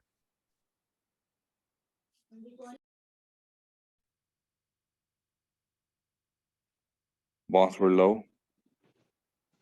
Bonds were low when Bitcoin went into a bull market. What do you see right here? Bonds are high. Now, does that mean that Bitcoin can't go into a bull market? No, it absolutely can't. Look, I'll show you another scenario. What do you see right here?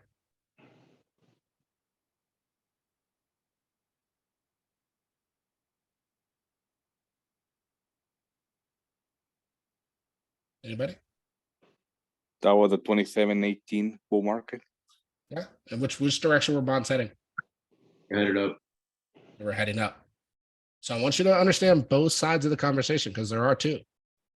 They were heading up here and they were heading down here. Or they were already down, sorry, down here. So let's say this cycle does continue to lead, right? Believe at the end of the cycle that you need to get the hell out of the market. Because this is what happens immediately after. And when this happens, this is your real dump. Just like the inversion in the curve, honestly, I don't think the inversion is going to play out until the end of the bull cycle. 2024, 2025. That's where I think the inversion is actually going to play out. So I think we're going to remain elevated through this bull cycle. And then going into 2024, 2025, people super cycle, watch and see. Watch and freaking see. 500K Bitcoin, 250K, 1 million. And then you're going to see this thing tank. And then you're going to see what with crypto? It's going to drop like a rock. Gonna drop. Because if bonds are dropping, what's going on with allocations of money? Rotation. Rotating out. It's buying bonds. And when people are buying bonds, what are they doing with their position? What are they positioning for? For bad times, for negative markets. Negative markets, bad times. And that's what I think we're heading towards. Again, it doesn't have to play out into this bull cycle, but I want you guys to understand going into 2024, 2025. And if any of you guys do money management or anything, this is something you might want to have a hard conversation with the people you're working with. There's money to be made, but I think we're a couple years out from a real recession, like a real recession, right? Like this is a real recession. So is it like the perfect time to buy a 2-year bond, kind of? Because it'll be expiring right when everybody's about to be trying to sell. Yeah, I think a lot of portfolios are actually positioning bonds. Yeah, They are. I mean, I work in money management, and that's exactly the conversation that you just said it. They're trying to have these conversations already. Yeah, a lot are positioning bonds right now. That's exactly what I've been seeing too from a lot of people that I pay attention to. They're positioning, the smart money is positioning bonds.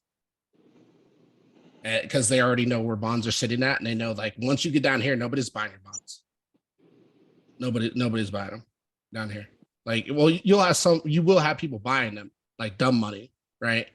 But it's going to be very difficult to really kind of get positioned into bonds here. But nobody's interested in the 10-year right now, correct? No, 10-year too. 10-year looks good. Both of them look good. But If you look at the 10-year, I thought we didn't 10 years trust the rearing back up. government. I thought we didn't trust the government though for 10 years. well, they're not. That's what this is in this right here is indicating that people are losing faith in the government as far as a whole, as far as bonds, and they're selling their bonds and going into assets. The higher this goes, the more bonds that are being sold off. Yeah. And the higher this goes, the more money managers and stuff like that are positioning themselves into bonds, because this can only go so high for so long. Right. The best way I always remembered that was just the government's trying to incentivize people to buy bonds. So what do they have to do with them? They have to increase the rates so people will buy them. Yep. And then you hit areas in the chart as far as interest where the government can't really afford to pay you more than X amount, right? So once you start getting the 5%, 6%, 7% interest, where you start getting the gaining on those levels, the government's going to start de-incentivizing you to be in assets and trying to incentivize you to be positioned in bonds. However, they can do that. You said something earlier that really caught my attention, which was the way the government makes money on bonds. What I mean, you said that they're happy to take on bonds either way. I mean, what did you mean by that? So the reason that the government enjoys bonds is because the government can buy your bonds, right? And gain whatever interest you have available left in the bonds. And then how are they going to do that? Well, they're just going to print it, right? It's something, it's capital that they don't have to allocate for. They can basically just print off whatever interest rates that they need. And hey, we earn that much off your bonds. Just like they're okay to sell bonds because they're borrowing your money. It's a win-win situation for them on both ends in reality.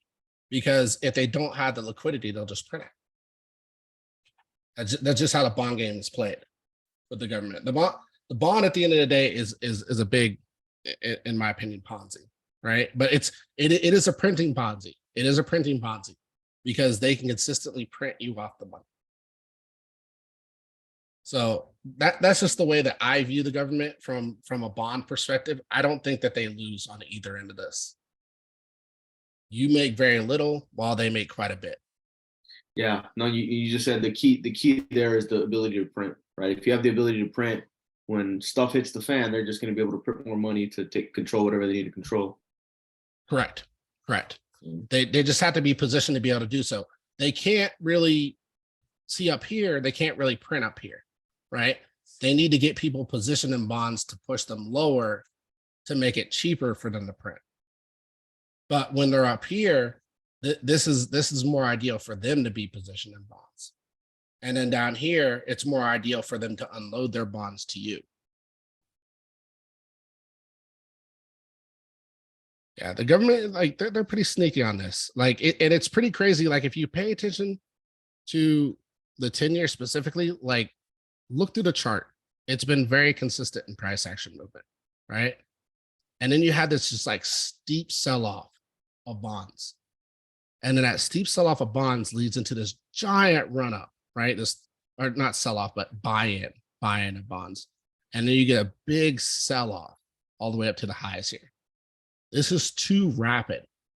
Really, I think this thing can reach a little higher, maybe hit this 5% on this 10-year. But if we get the 5% on 10-year, man, like there's a couple things that'll happen here in this area, and you can look across here. We'll either consolidate here for a while and then be looking for a crash, or this thing's going to come down just as fast as it went up. Now, granted, I don't think it'll create a lower low, but that'll be a massive, massive buying of bonds for the 10-year. So it's something that I find very interesting. I'm really watching. The 2-year to me is more interesting than the 10-year, because if you look at it from a 10-year perspective and a 2-year perspective, the 2-year they had to be more aggressive on because it's shorter term, right? Whereas the 10-year, they can kind of let that ride out and they don't have to be as aggressive. Does that make sense? Yeah. So that's why I put more weight, even though the 2 years is more short term, I put more weight on the 2-year. And again, it's all about gratification, right? It's better for a institution, in my opinion, to be positioned in a shorter term, higher interest play than it is to be positioned in a longer term, higher interest play. Because the shorter term, higher interest play will give you liquidity faster and you can utilize that liquidity. A longer term, high interest play will give you liquidity way slower, but you'll continue to get that gradual income. Yeah, with the 2-year, you'd be able to buy and cash out 5 times in the time you would once with the 10-year. Correct. So these elevated prices are really good for institutions to be playing with these bonds at these levels, because they can get in, get out, get in, get out, get in, get out at these higher interest rates. And they don't have to be as exposed to the government as everybody else would be, right? With like the 10-year and stuff like that. This is a very profitable position for people to be looking at bonds. Whereas like when you're down here, you don't even want to look at them.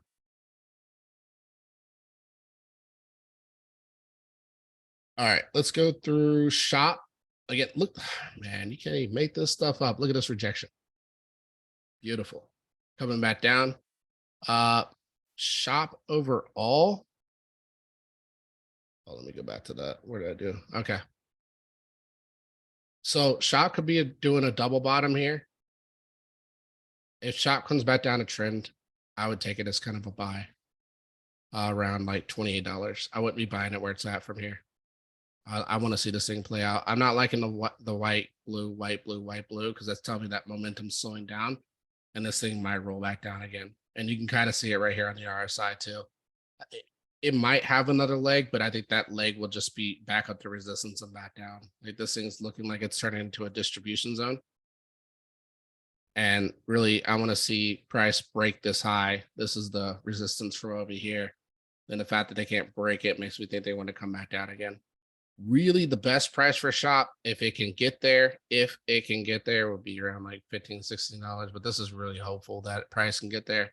If it gets there, it hasn't been there since like 2018, 2019. So if it gets to this pricing, like I would be a big buyer of Shopify.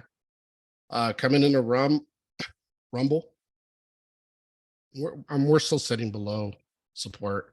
This thing could definitely come down pretty hard. Not really a buy for me in these zones. Coming over to VRA, hold right off resistance right over here.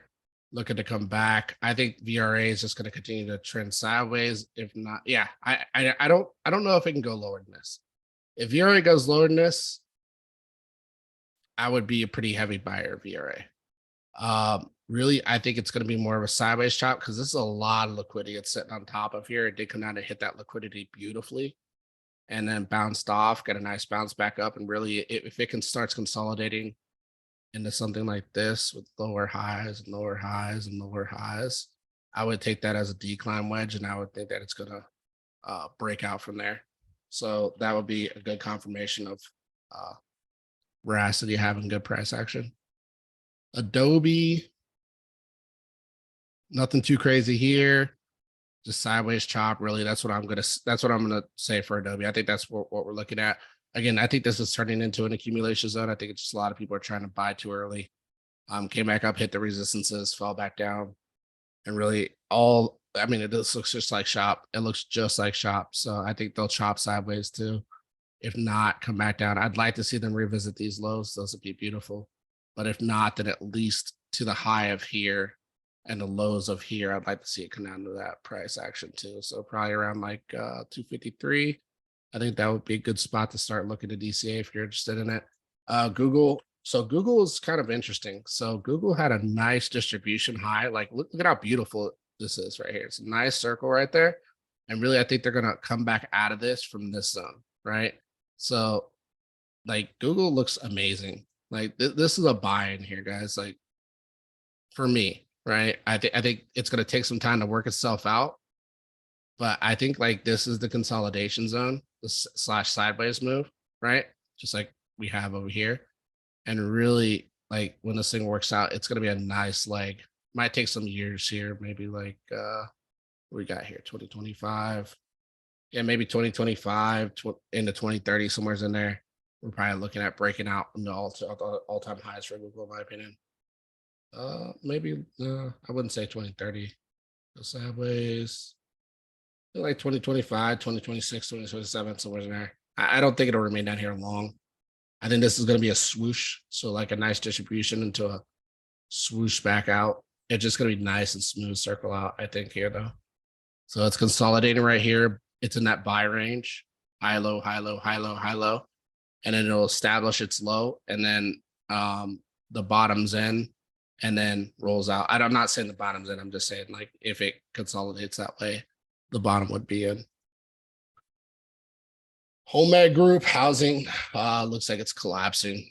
That's something I was expecting. I think it's going to come all the way back down to year 33.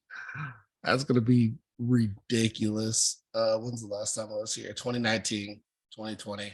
Yeah, that's the last time I was down here. I think it's going to break down. This looks like a definite breakdown. You can see it too. Like it's very clear up here. Look.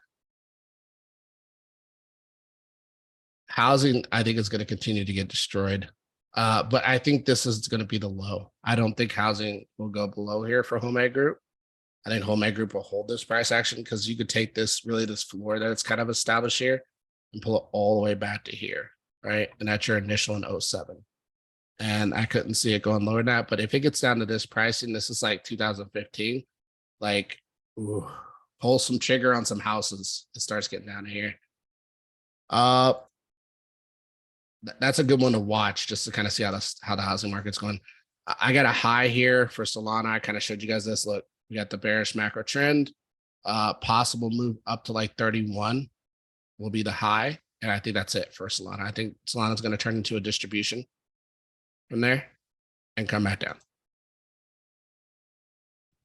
Again, I didn't like that Solana flipped here with no clear reasoning because the liquidity was here, right? I wanted to see it come down and hit the liquidity and they bounced early. So I think it's going to come back down later to that $4 or $5 range. And I'm telling you, look, if you guys like Solana at $25, if it goes to $5 and you don't pull the trigger and you ask me later on, should I buy? We're going to have problems. Okay. I'm just going to tell you guys we're going to have problems. Silvergate. Yeah, this thing looks nasty, man. I mean, if you want to take on some risk, it's a buy. It's a buy if you want to take on some risk. It was a buy before, is a buy now. Disney is not a buy. Disney looks like it wants to break down more. So came back up, retest the high. It looks like it wants to come all the way back down to trend. That's your trend right there. That'll be pretty nasty. This is a good spot. If it can come down and hit that $77, that'd be a zone to start eyeballing Disney. 79, sorry. $79. That'd be a place to be eyeballing Disney. If it can swoosh out of this, that would be the best possibility. If not, it's going to come all the way down. If it breaks that structure, it's going to come down to 45. ADA just kind of hanging here at the highs, not really doing anything. I think that thing's going to come back down. I don't think ADA has any more gas in the tank. BNB did exactly as I thought it would.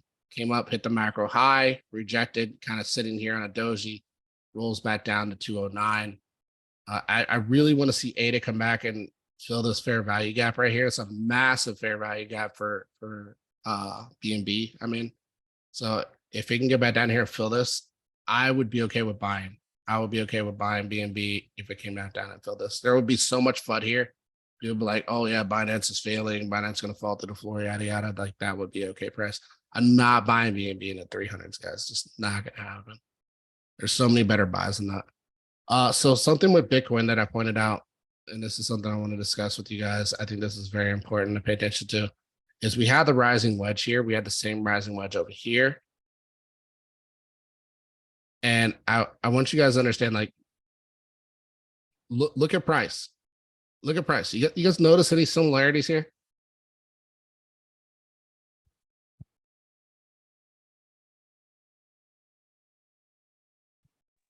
They went up to the resistance.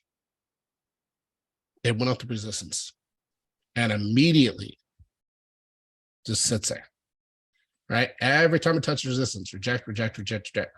And they just keep pushing it, keep pushing it, keep pushing. And there's just nothing there. Like it's not getting through. But I will say this, up here, all wicks. Over here, we got some bodies, right? So it is an interesting move, but again, we have that high resistance, which is what we're seeing. And unless it can really push through, I'm taking this as a rejection. But again, trend is your friend, follow the trend. That means it comes back down, rolls back up. Great, might break out, right? That means if it comes down, breaks the low, it's gonna come back up, hit the high, and then fall. But Believe 25 me on that. I was gonna say 25K is a psychological number too. So Yep. And I'm going to show you guys proof of what I'm talking about. Now, based on the chart I posted earlier today, look, this is your premium high, right? This is your next premium high. Look at support. And this is your next premium high. Look. They are baiting people here. In my perspective, I think they are baiting people. Sorry about any noise. My daughter's snoring. So this is a bait and switch. I completely think this is a bait. And it's too obvious. Look, let me show you guys this. Let's see. 1.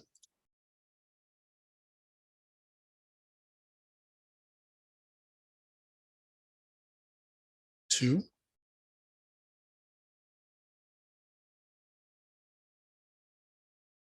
Three. Now, when you look at it, there's your 3. There's your 2. And here's your 1. Consolidation, consolidation, consolidation.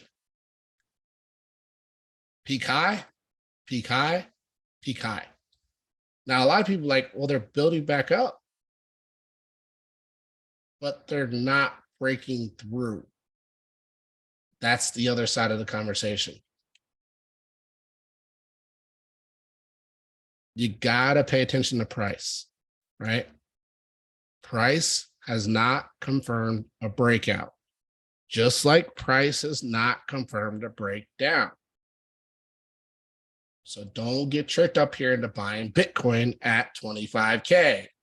It's dumb. I'll tell you guys that flat out. Oh my gosh, it's loud. Yeah, so just don't look. Again, we're looking for projects that haven't moved. All you got to do is go on CMC and look at where it's at, right? Has not moved. Let's pull up some other ones that I put in here. Let me look at some of the ones I put in the chat. So I put that one. I put, let me see. Icon. Let's see if ICX has moved. And you guys don't even need a chart. Like, you look at this. Don't need a chart. Look at ICX. Layer 1. Great network. Where's it at? On the floor. It's on the floor. What's the market cap? Looks pretty trustworthy to me if it's $250 million. Circulating supply, total supply. Now it doesn't have a cap on max because they're probably paying people with tokens for staking or whatever, but all the supply is out. Well, a little bit less. So you can look at fully diluted. Look, you don't lose much even if they dump something back into the market. Your market cap's fully diluted. This is a great coin, great pick, right? On the floor. I'm not showing you guys things. Hey, look, guys, this is 6x. It's gonna do 50x. I don't tell you guys that stuff. I show you stuff like this because this is the stuff you should be looking at. Over here, let's go GameSwap. That's another one.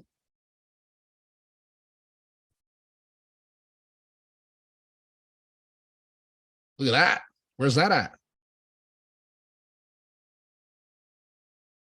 On the floor. On the floor. 46 cents. What was the high? $7.20. Did it really get a good run? No. Why? Because it came out. Oh, no, actually, it came out a little bit earlier. Right here, look. 2021, did it have much of a run? No. Look at 2022. Or not 2022, sorry, into 2021. Did it have a good run? Yes. Had an amazing run. What's the market cap? $4 million. Does it have a max supply? Yes. Does it have a total supply? Yes. How much is out? 57%. Not bad. Not bad. Even if they were to dump the remaining tokens into circulation, it would cut you in half. I've seen way worse than this. This is, and really they're not going to do that because they're probably paying people for staking, whatever, yada, yada, yada, right? Different things. So yes, this is a good setup. It's a good project. Hasn't really seen a good run. Come through it. You can look. Here's the setup. They got a beta going and stuff like that, so you can try it out. They basically, you can create your own NFTs for any game, and you can use them. Look, Horizon, No Man's Sky, these are real games. Skyfall, those are real games. Create and trade it gaming NFTs, and you can move them across chain to whatever chain you want to use. It kind of Right. looked like to get those ripples that you're talking about right before they start to move. Yep, it's got price action. It's got price action for sure. So let's go to Gamercoin. And I'm just showing you guys what I'm doing, right? I'm going through and I'm looking for projects. I hate when it takes a long time to do the data.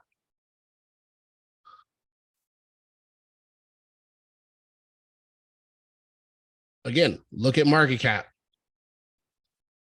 Is this a blue chip? Based on market cap? No, it's like a penny stock. Like a penny stock. But when liquidity runs through these, it runs hard. You just got to get out when it happens. Don't get caught in the hype. Hey, this is going to be the next platform. It's going to change the world and revolutionize NFTs and yada. No. I did 5X, I'm out. Did 10X, I'm out. Moving on to the next thing. Got to keep rotating. Got to keep moving my money. Okay, this one's taking forever. Oh, there it goes. All right. So where's this at? Where's this one at? Under the floor. Under the floor. Look at that. How many people are looking at it?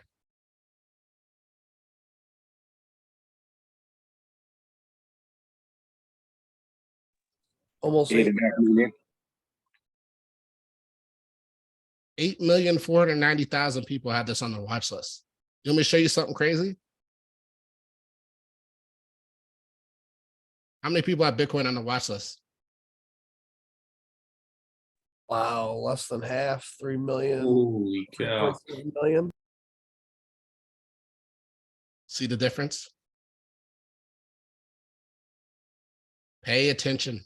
There are details that you can look at to find out different things about different projects.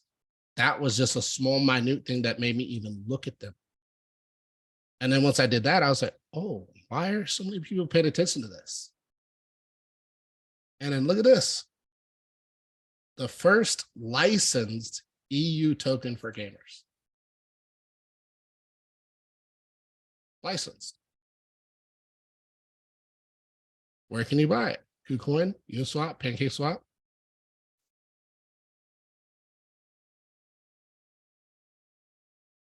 Right here. What can you do? They got an app. You can get play to earn. This is a play to earn. What did good last cycle? Did Axie Infinity do really good?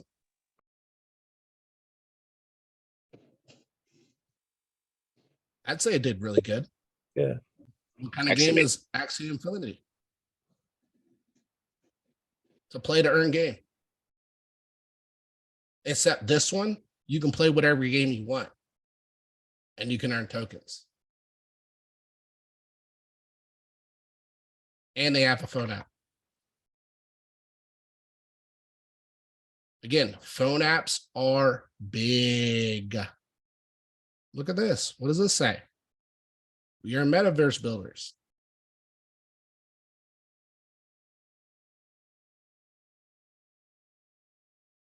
Pay attention. Pay attention. Let's go through another one. Let's look at OVR. Am I shilling you guys some overpump projects?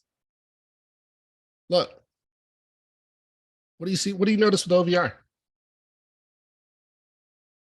It's on the floor too. It's on the floor, but what do you notice here? Did OVR just completely tank? Or does it have a consistent flow of liquidity? Yeah, it's definitely got enough liquidity to keep the current floor higher than the past floor. That's why it's still green. Yeah, it's got a really good consistent floor of liquidity. Look at it. Could it go lower? Sure. How many people are looking at this? 121,000. Now you're probably like, well, the other one was 8 million. Yeah, it was. It is. This has you got to understand, you got to look at it from two perspectives. A lot of people are watching it. This thing's got some eyes on it. It's good. The other perspective is nobody's noticed it yet. Nobody's paid attention to it yet. What does this say right there?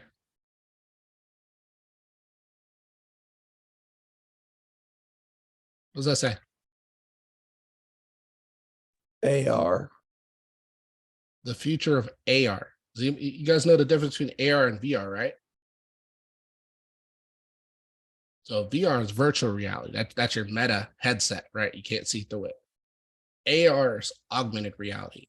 That means you can overlay it on your current space and make it look however you want. That means you can see around you, but you can change the way your space looks. Almost That's like what the VR. Pokemon Go, that was AR, but it was through your phone instead of goggles. Mhm. And they have what? Metaverse, land sales, staking, lots of options here. Again, what does it say there? Notice how these guys are on the phone apps. Yeah. What does Asia love to play on? Their phones. They love phone games. Great integration. Over here, let's go to the next one. And this one did move, by the way. So I'd wait for it to cool down. And this one's called Exceed Me. XCD.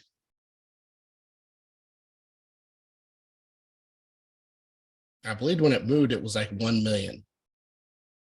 And it shot up to 11 million.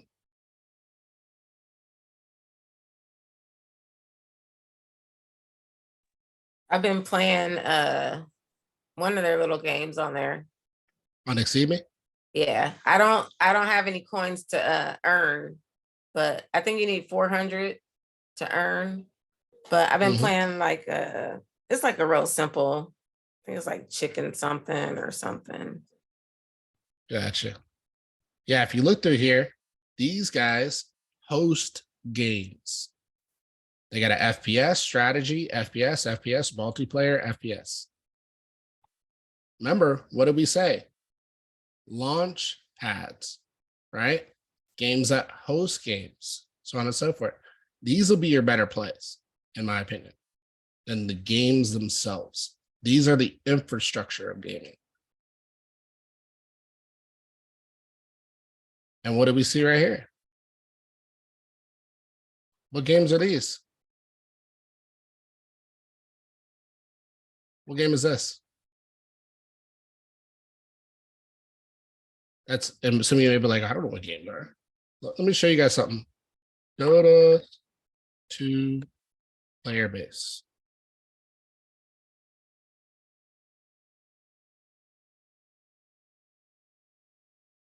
So if we look here, how many active players does Dota have? 14.5 million around there. 14.5 million players. 14.5 million players. This is the biggest grossing game in gaming. Believe it or not. And who do they have on here? Dota 2. Prize money. If you win. Yeah, they're actually bigger than Call of Duty. Yep. MOBAs, for some reason, they just grab more attention. But they also have Call of Duty out here too. Just FYI. But yeah, so these guys will pay rewards. They do like gamer awards type stuff, like win tournaments. They create tournaments. You use their token to exchange for tournaments to get in on betting against certain players or certain games and stuff like that. So Yeah, this is pretty big, guys. This one's pretty big. Hasn't really moved yet. Again, this another one right here. And this one had like every single YouTuber and their family on it. And this one is pretty much where? On the floor. So its current price is sitting around like 23 cents. What was the higher?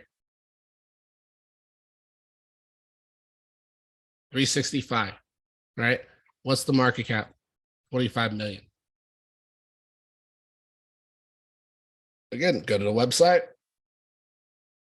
Here's the home. Oh, look at that. Who are all these people? Biggest shillers in the world. Got that right. But again, this is a platform for gaming. You can build games on here. You can host them. So with that one, and then I threw out some, I mean, I could really go through all these. Yeah, I love that last project. It's really good. If we come through here, this is what I'm really bullish on. And you're probably like, why, yada, yada, yada. Man, look, this thing gives me GTA vibes. And let me show you guys something. What is GTA's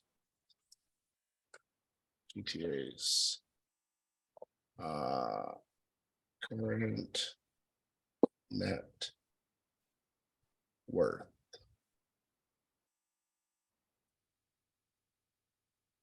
What does it say right there? Chicken feed. 6 billion. It's a lot of zeros. That's 6 billion. That's just for selling the game. That's just for selling the game. You guys don't even want to know what they make per day. How much does GTA gross per day?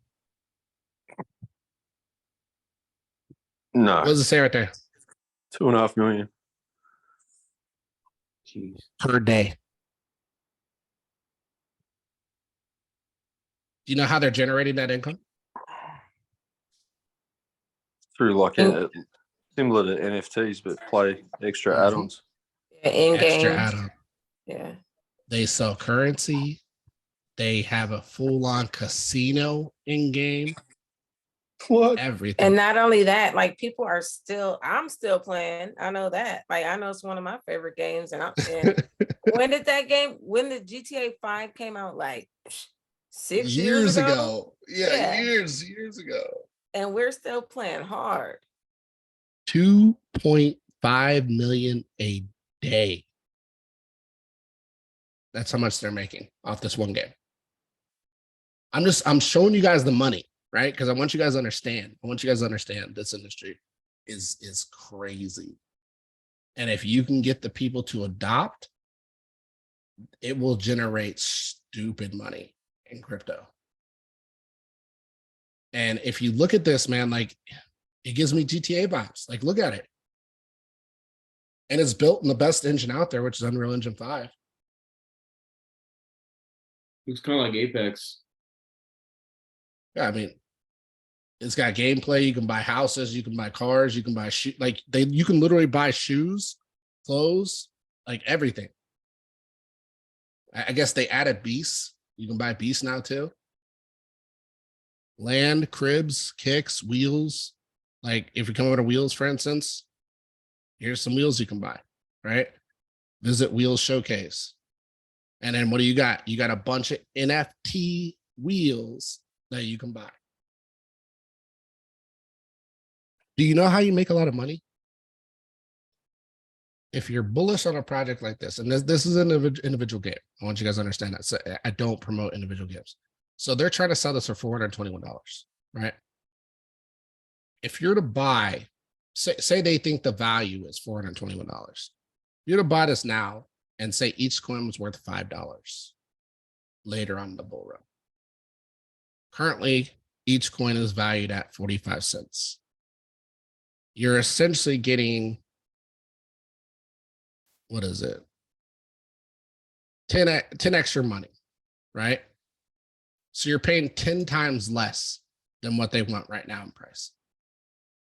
Once the bull run hits, because they'll probably ask for the same coins in the bull run,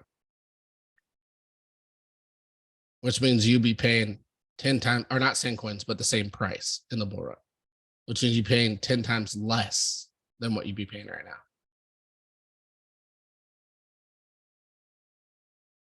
So what does that mean? That means you'd be paying $40 for this if you were to buy it right now, or buy the coins right now, and then buy the NFT later, if they were charging the same price. Would you just be looking at the tokens, Will, or would you be considering some of the Genesis NFTs?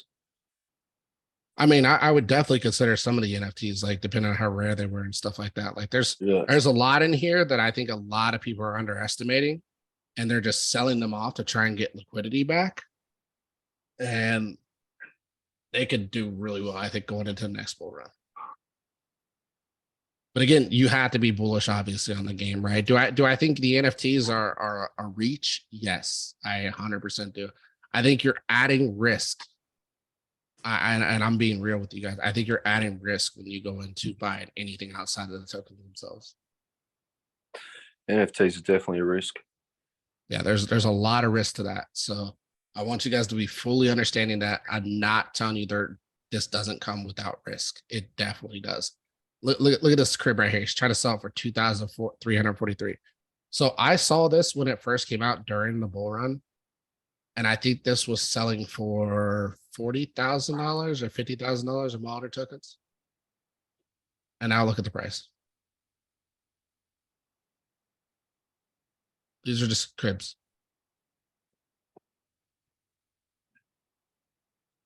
It doesn't mean the project's bad or that they won't be valued higher. It just means that a lot of people are desperate right now. They want to get out of these things because they think they're going to fail. And that's usually the best time to scoop things up, is when people are really desperate to get out of certain things. Another one here. I want to pull up one more. So this is one I showed pretty hard, but where's it at? It's underwater. It's underwater. It's on the floor. 63% circulating. Does have a max supply. Does have a total supply. This is key to really attract investors. If you want to attract investors, you want a max supply. This is really good that they have one. 63 is pretty good for circulating. 100% is. Yep. And what did they do? They allow you to build games on their platform, and they don't just allow you to do it. They make it a lot easier. These guys have a lot of different languages and everything else that you can utilize when building games. Powering the next generation of gaming. Look at this. Tower defense. That's a big one. I haven't heard of this one or this one or that. I've heard of Origin though. I haven't heard of these other two though. You come over here. Altera provides everything you need to integrate into what? Web3. Web3. What's the big buzzword? Web3. Web3.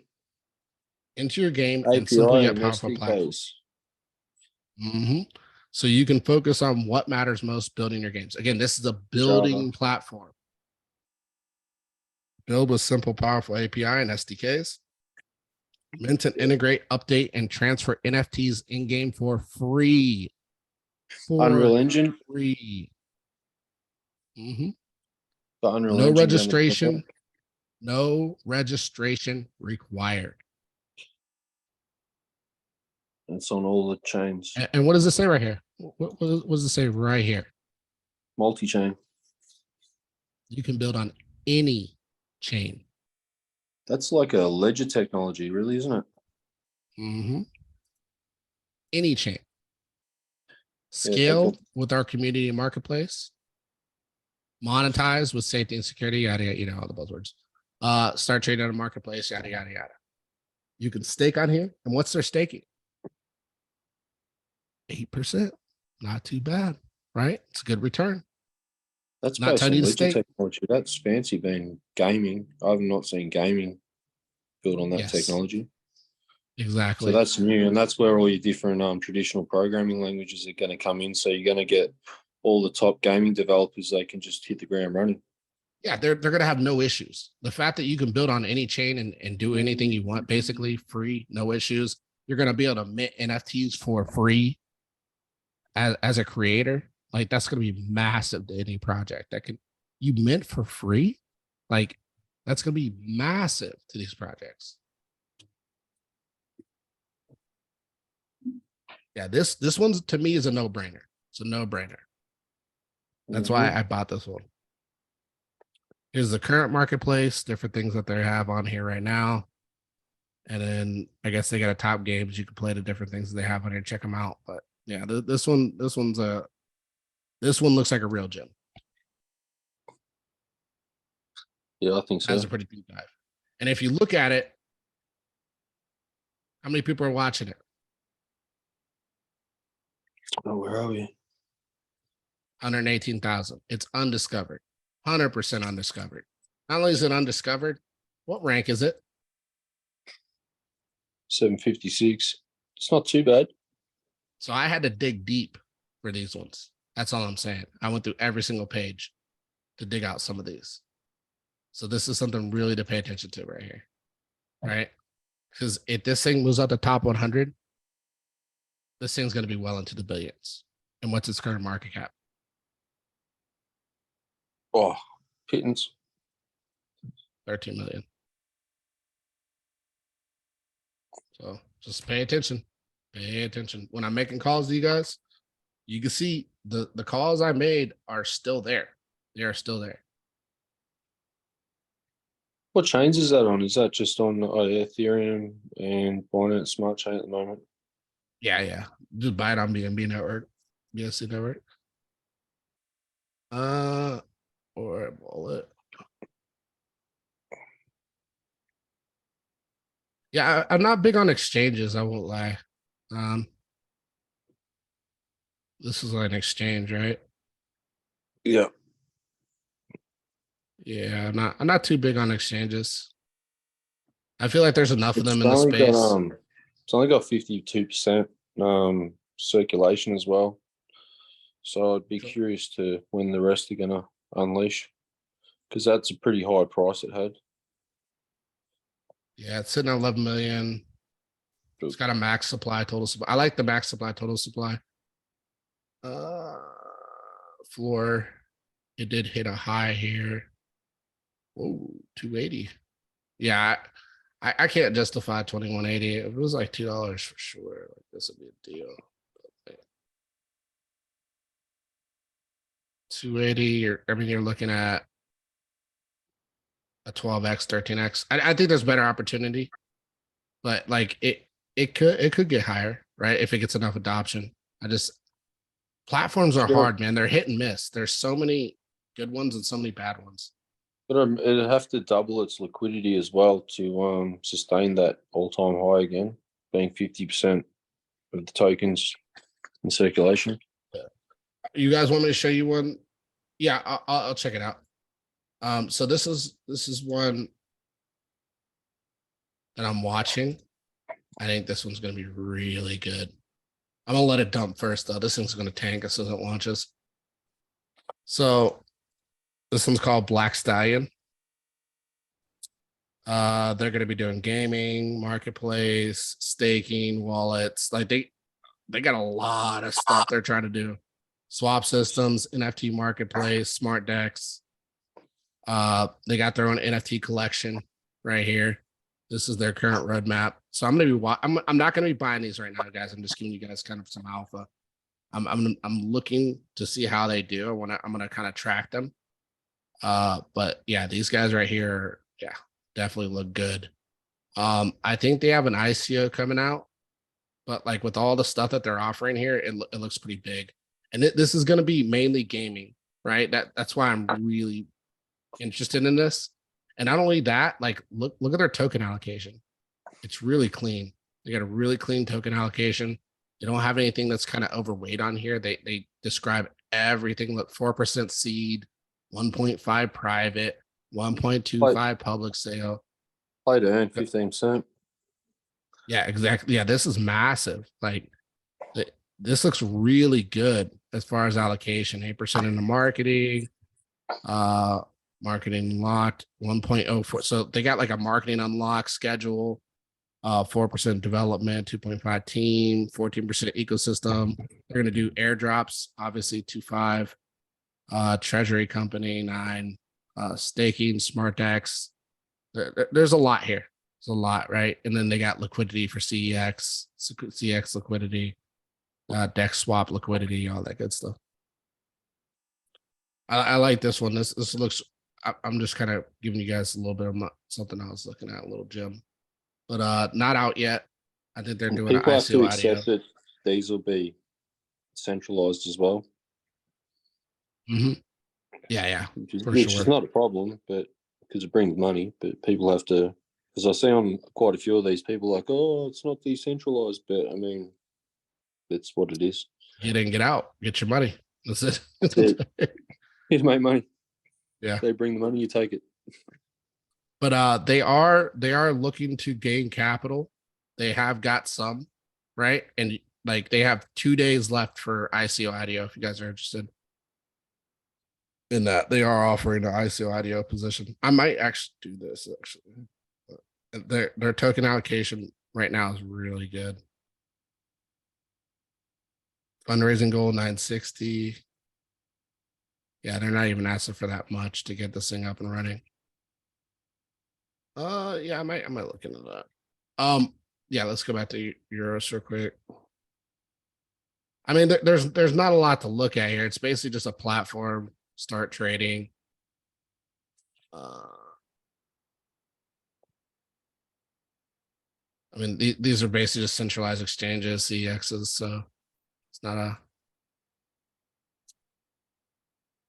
I just don't find these that exciting, but we can run through it. I'm not big on the interface. I don't think this is clean at all. No, it's not. Yeah, I really don't like this interface. Let's see the chart. It almost looks like PooCoins, and I don't know what this thing is. Like why they have these red and green things probably indicate buy sell as if they can signal, but that's not Make it possible. look smart.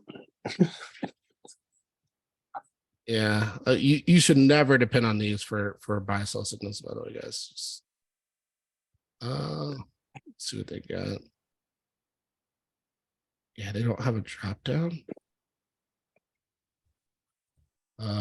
Search coin. Let's go. Solana. USDT.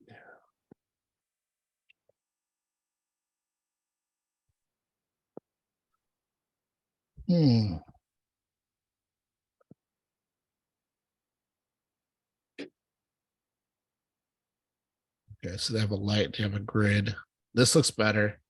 Just, I mean, on the chart, it looks better. I don't know what happened down. Oh, is this like movable? Is that what this is? Yep. Yeah. Okay. That's what the grid is. Okay. Let's see, BitMEX. Yes, I guess they got tab system up here. It's nice to be able to move the things though. That's always a good feature, I reckon. Yeah, until you do something wrong and then don't know how to reset it. Or delete one of your panels and then have to figure out how to bring it back. What? Let's see. Upcutted releases. This looks, it looks very beta to me. Like what I mean by beta is it looks like they're still developing this. It doesn't look very well developed.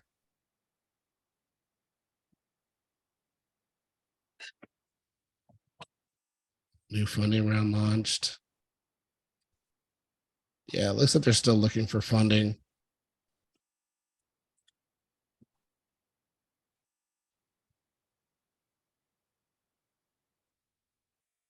I think if anything, even if you're interested in this, I think it's too early.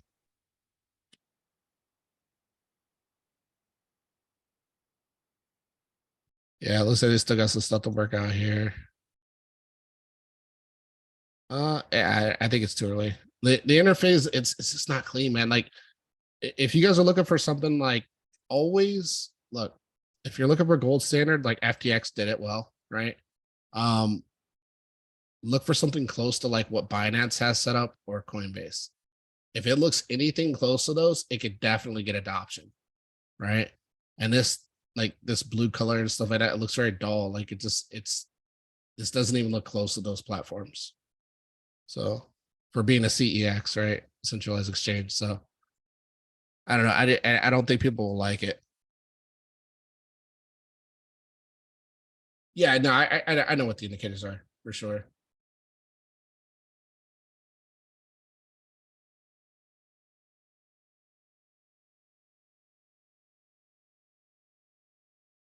Yeah, I mean you can use TradingView for free though. Like you don't have to pay for it. It just you get more options when you pay for it. That's all. All exchanges offer this though. Like I can go to KuCoin and KuCoin will have the same thing. Like I get the same setup on there. KuCoin's like I would consider like a B, right? I don't even consider them on the same level as Binance and Coinbase, but their interface is pretty nice for sure. It's clean and then easy to nav. It is a little bit different, obviously, when you got if you're doing leverage trading. And then like this is very old school looking. Network connectivity. Trade service, order book. Let's see their order books. Get to their order books. Oh, here, I guess this is their order books. Will, are you watching any projects on Canto?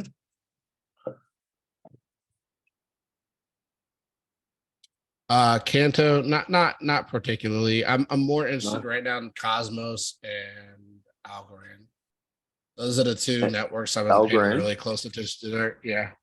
Yeah. And then obviously Cadena too. I'd like to see more adoption on Cadena, to be honest with you. But you know, is what it is at the end of the day. Like I think Cadena's adoption will come. The problem I have with Cadena is like everything's there. Yeah, no problem. Everything's there with Cadena. It just doesn't have the adoption from developers, you know, like they have everything they need in place. They just need developers to develop on them. So would that be suitable for, and I don't know too much about understand what they are exactly, but the ordinals? Because isn't it essentially a Bitcoin fork?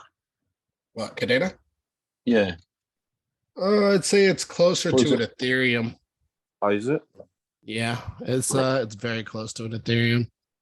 It's I set thought at a it pretty was- decent market cap. It improves a lot on what Ethereum has for flaws. I would say that too. Yeah. I don't like Ethereum much, to be honest. Well, Ethereum works. It just and the transactions aren't bad, right? It can get congested, right? And that's always an issue that you won't know until it happens. Yeah. And but as far as overall network effect, like Ethereum has it.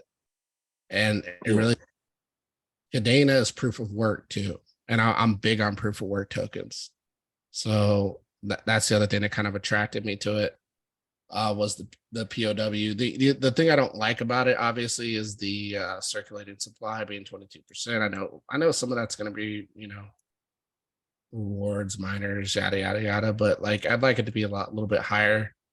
And I'd like more adoption. So like, I'm not all in on Cadena, but I am going to accumulate some. I just haven't yet. All depending, right? If prices come down, 80 cents again, I'll buy some Cadena.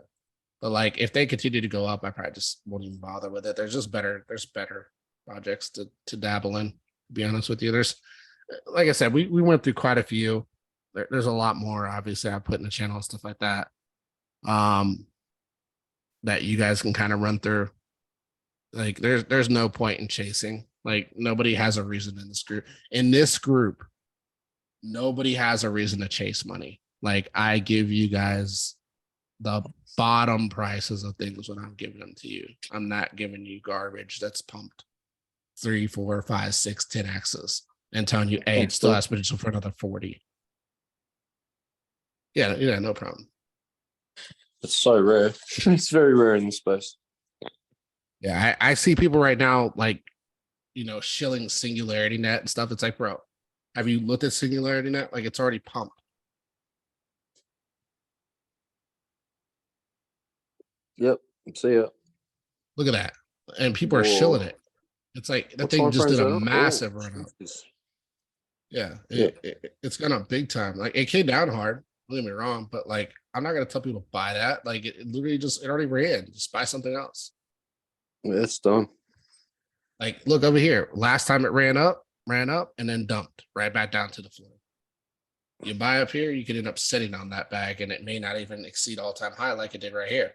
Right? It basically just came up to that and then fell right back down. No. No good.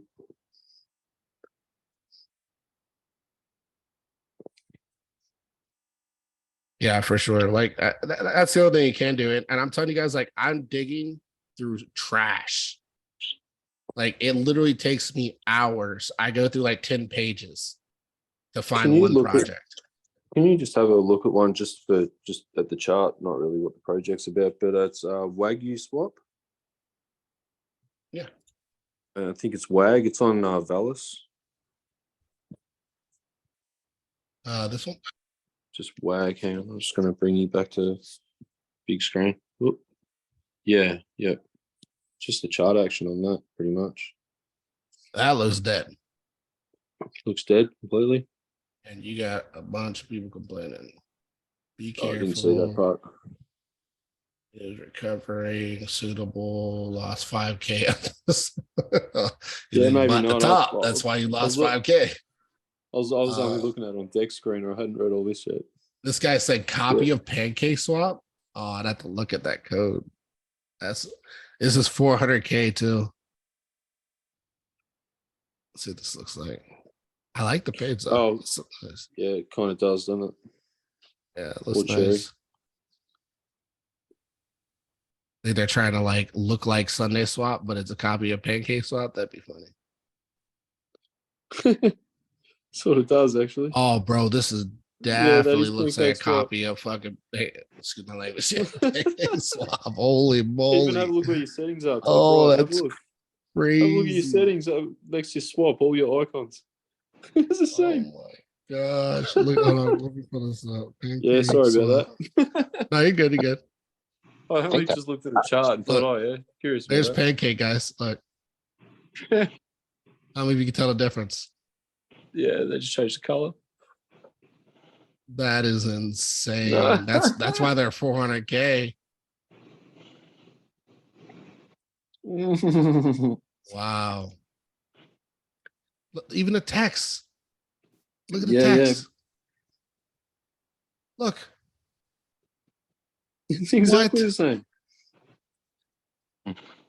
Bro. Yeah, that look. I wouldn't connect my wallet to that. No way. No, it's even the same.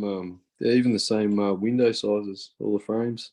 Everything's exactly the same. Look, trade, earn, win, NFT. Look, trade, earn. They didn't get the rest of it. Oh, That is crazy. Wow. Yeah, they literally copied the code. 100% copied the code. There's no way it'd look like that. That's a control C. For real. That's crazy. Like I see some people shilling this too. Don't buy Filecoin. No. It's literally $2, $3. It's now up almost 3x. Like, just buy something else. There's plenty of other storage platforms you can buy. And somebody be like, well, it can go up higher. Yeah, it can. 100% can. But why buy this when there's other storage options? That's like me buying Tesla right now. Why would I buy Tesla? I can buy Lucid, Rivian, lots of other EV companies. Even if they capture a fraction of Tesla's overall net, they're gonna blow up. That's just from a fraction. 841. moved. Yeah. Yeah, moved big, moved really big out the floor. It's $3, 2 something, I think almost. Yeah, I mean that's pretty much it, guys. Like, there's not a lot going on. We talked about markets. I kind of showed you guys the price action I'm looking for. Not a lot. We definitely talked about a lot of projects too. And again, I want to reiterate that price can break out of here, but again, it needs to come through with force and it needs to really go. Like, it's gonna have to shoot, like, for me to get confident, maybe like 27K. I think 27K, I'd be pretty confident that they're gonna work their way up to this 28K, but they'll pull back first and then go up to 28K, right? That's my bullish scenario. My bearish scenario is this turned into a big distribution zone, just like how all the other ones were. And this thing starts to roll over. And we come back. And if that happens, I think it's going to go deeper than here, maybe come back to this distribution. But the reality is, I really think it'll come back to 20K. That's where I think it'll come back to. And then from 20K, then it moves back up. And then from there, it moves back down. And guess what happens after this? Tell me what happens after this. Anybody know? Head and shoulders. You got it. And then price moves back up. Then we and get then what we the want. dope. This is not me speculating. I really think this is possible, right? Because if this move moves in, then this will be a wave, right? It'll be a 1, 2, 3 wave. I'll show you guys kind of how this plays out. So, like, if this happens, it's going to be something like this. Where is it at? It's going to be this move and then that move into this move and then into this move, into this move, into that move, into that move, into this move, into that move, into this move, into that move, and that's how your head and shoulders is going to form, right? And then you'll get the head and shoulders, you'll get the neck being right here at 20K, right? Where it's been hitting multiple times, or maybe it hits a little higher around this 21K. Either way, your neck's right here. Once your neck hits, breaks your neck, more than likely it'll go deeper too.